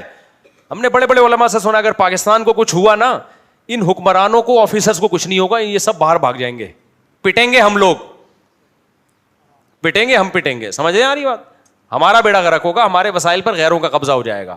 تو اس لیے ان کو کچھ نہیں ہونے والا, ہم نے ان کو برداشت کرنے. کہتے ہیں پنجابی کی ایک مسل مشہور ہے کہ مجبوری میں گدھے کو بھی باپ بنانا پڑتا ہے, تو ہم نے مجبوری میں ان گدھوں کو اپنا باپ مان لیا ہے. مجبوری ہماری, اب جو بھی ہے, جو بھی آئے گا, آئے گا بھی آئے گا, کوئی نہ کوئی تو آئے گا. مولانا شریف تھانوی رحمۃ اللہ علیہ تھے, ان کو انگریز کی عدالت کی طرف سے نوٹس آیا کہ آپ کو کورٹ میں بلایا ہے. مولانا شریف تھانوی اپنے سارے کام کا چھوڑ کے کورٹ جانے لگے. کسی نے کہا حضرت انگریز فوجی ہے, اس کے نوٹس کو ایک کافر کا بچہ, اس کو آپ اتنی ویلیو دے رہے ہو, وہ کورٹ میں بلائے فوراً پہنچ جاؤ گے. انہوں نے فرمایا حکومت میں ہے بھائی, وہ عزت سے نہیں جائیں گے, اٹھا کے لے جائے گا. تو عزت اسی میں, تمیز سے کورٹ میں خود بخود حاضری دے دو جا کے. پھر کورٹ میں حاضری دی, بیان دیا, وہ واپس جج نے چھوڑ دیا ان کو. اگر وہ فنٹر گیری کرتے, اب تو انگریز کی ضرورت مجھے ہاتھ لگا کے دکھائے, میں جاؤں گا, میں کافر کے کہنے پر عدالت میں چلا جاؤں, میں تو مسلمانوں کا عالم ہوں, بزرگ ہوں. تو وہ موبائل بھیجتا, اٹھا کے لے جاتے. کیا خیال ہے؟ تو وہ زیادہ اچھی عزت ہو جاتی. تو اس لیے حکومت کی اطاعت ہی ہے بھائی, حکومت کی اطاعت ہی, اور کچھ بھی نہیں آپ کے پاس آپشن. باقی جو لوگ ممبر پہ حکمرانوں کے خلاف صبح شام تقریریں کر رہے ہوتے ہیں نا, تقریر کرنے پر گورنمنٹ کی طرف سے کوئی پابندی نہیں ہے. دیکھنا یہ کہ اس تقریر کا آؤٹ پٹ کیا ہے. یہ بات یاد رکھو, آپ اسلامی تاریخ اٹھا کے دیکھو, جنہوں نے ظالم حکمرانوں سے دوستی کی, ان سے محبت کی, ان کو ہدیے دیے, ان سے تعلقات بنا کے ان کو سمجھایا, انہوں نے بہت کام کیا ہے. جنہوں نے ممبر پہ بیٹھ کے ظالم حکمرانوں کی مخالفت کی ہے, عوام کی طرف سے واہ واہ بہت ملی ہے, فائدہ 2 ٹکے کا نہیں ہوا ان کو. نہیں یہی بات سمجھ میں. بعض علماء حکمرانوں سے مل رہے ہوتے ہیں, ہدیے دے رہے ہیں, لوگ کہتے ہیں چاپلوسی کر رہے ہیں. دیکھو جو علماء حکمرانوں سے ملتے ہیں ان کی 2 قسمیں ہیں, کچھ اپنے لیے ملتے ہیں, کچھ قوم کے لیے ملتے ہیں. جو اپنے لیے مل رہا ہے یہ حرام ہے, ناجائز ہے, لیکن جو قوم کے لیے مل رہا ہے وہ ناجائز نہیں ہے, وہ شریعت کا حکم ہے. موسیٰ علیہ السلام کو اللہ نے فرعون کے پاس بھیجا قوم کے لیے اور کہا کہ نرم لہجے میں بات کرنا. اب موسیٰ علیہ السلام جا کے فرعون سے نرم لہجے میں بات کر رہے ہو تو آپ کہیں یار یہ دیکھو فرعون کے سامنے تو اکڑنا چاہیے ان کو. تو بھائی اکڑنے سے بات بنتی تھوڑی ہے, وہ تو طیش میں آئے گا. اللہ نے کہا لعلہ یتذکر او یخشی, اے موسیٰ نرم لہجے میں بات کرنا فرعون سے, ہو سکتا ہے نصیحت ہو جائے. حالانکہ اتنا بڑا ظالم تھا. آج لوگ مولانا طارق جمیل صاحب کبھی مل رہے ہوتے ہیں نا نواز شریف سے, کبھی فلاں سے, کبھی فلاں سے, کبھی فلاں سے, تو بھائی مل رہے ہیں وہ اپنے لیے تھوڑی. تو قوم کے لیے اگر کوئی مل رہا ہے تو بہت اچھی بات ہے, اپنے لیے مل رہا ہے تو پھر ٹھیک نہیں ہے, پھر دور رہنا چاہیے. تو مجھے بھی اگر آپ کہیں ملتا ہوا دیکھ لیں, میں حلفیہ بول سکتا ہوں, مجھے نہیں یاد پڑتا میں کبھی اپنے فائدے کے لیے کسی وزیر اعظم, کسی صدر, کسی گورنر سے ملا ہوں, مجھے نہیں یاد پڑتا. اور مجھے ضرورت ہی نہیں اپنے لیے, میرے 4 ہو گئی, میرے اتنے بچے ہو گئے, میرے سارے مسئلے حل ہو گئے, تو مجھے ضرورت کیا ہے. میرا رشتہ اٹکا ہوا ہوتا, مجھے رشتہ نہ مل رہا ہوتا, میں گورنر سے ملتا, گورنر کہتا میں خود نہیں دو کر رہا, میں تیری کہاں سے کراؤں گا. سمجھ میں آ رہی بات. تو حکمرانوں سے ملنا چاہیے, یہی حل ہے ان کا. محبت سے سمجھاؤ, تمیز سے سمجھاؤ, بات مان جائیں ٹھیک ہے, نہیں تو بس صبر کرو, اور کوئی حل نہیں ہے.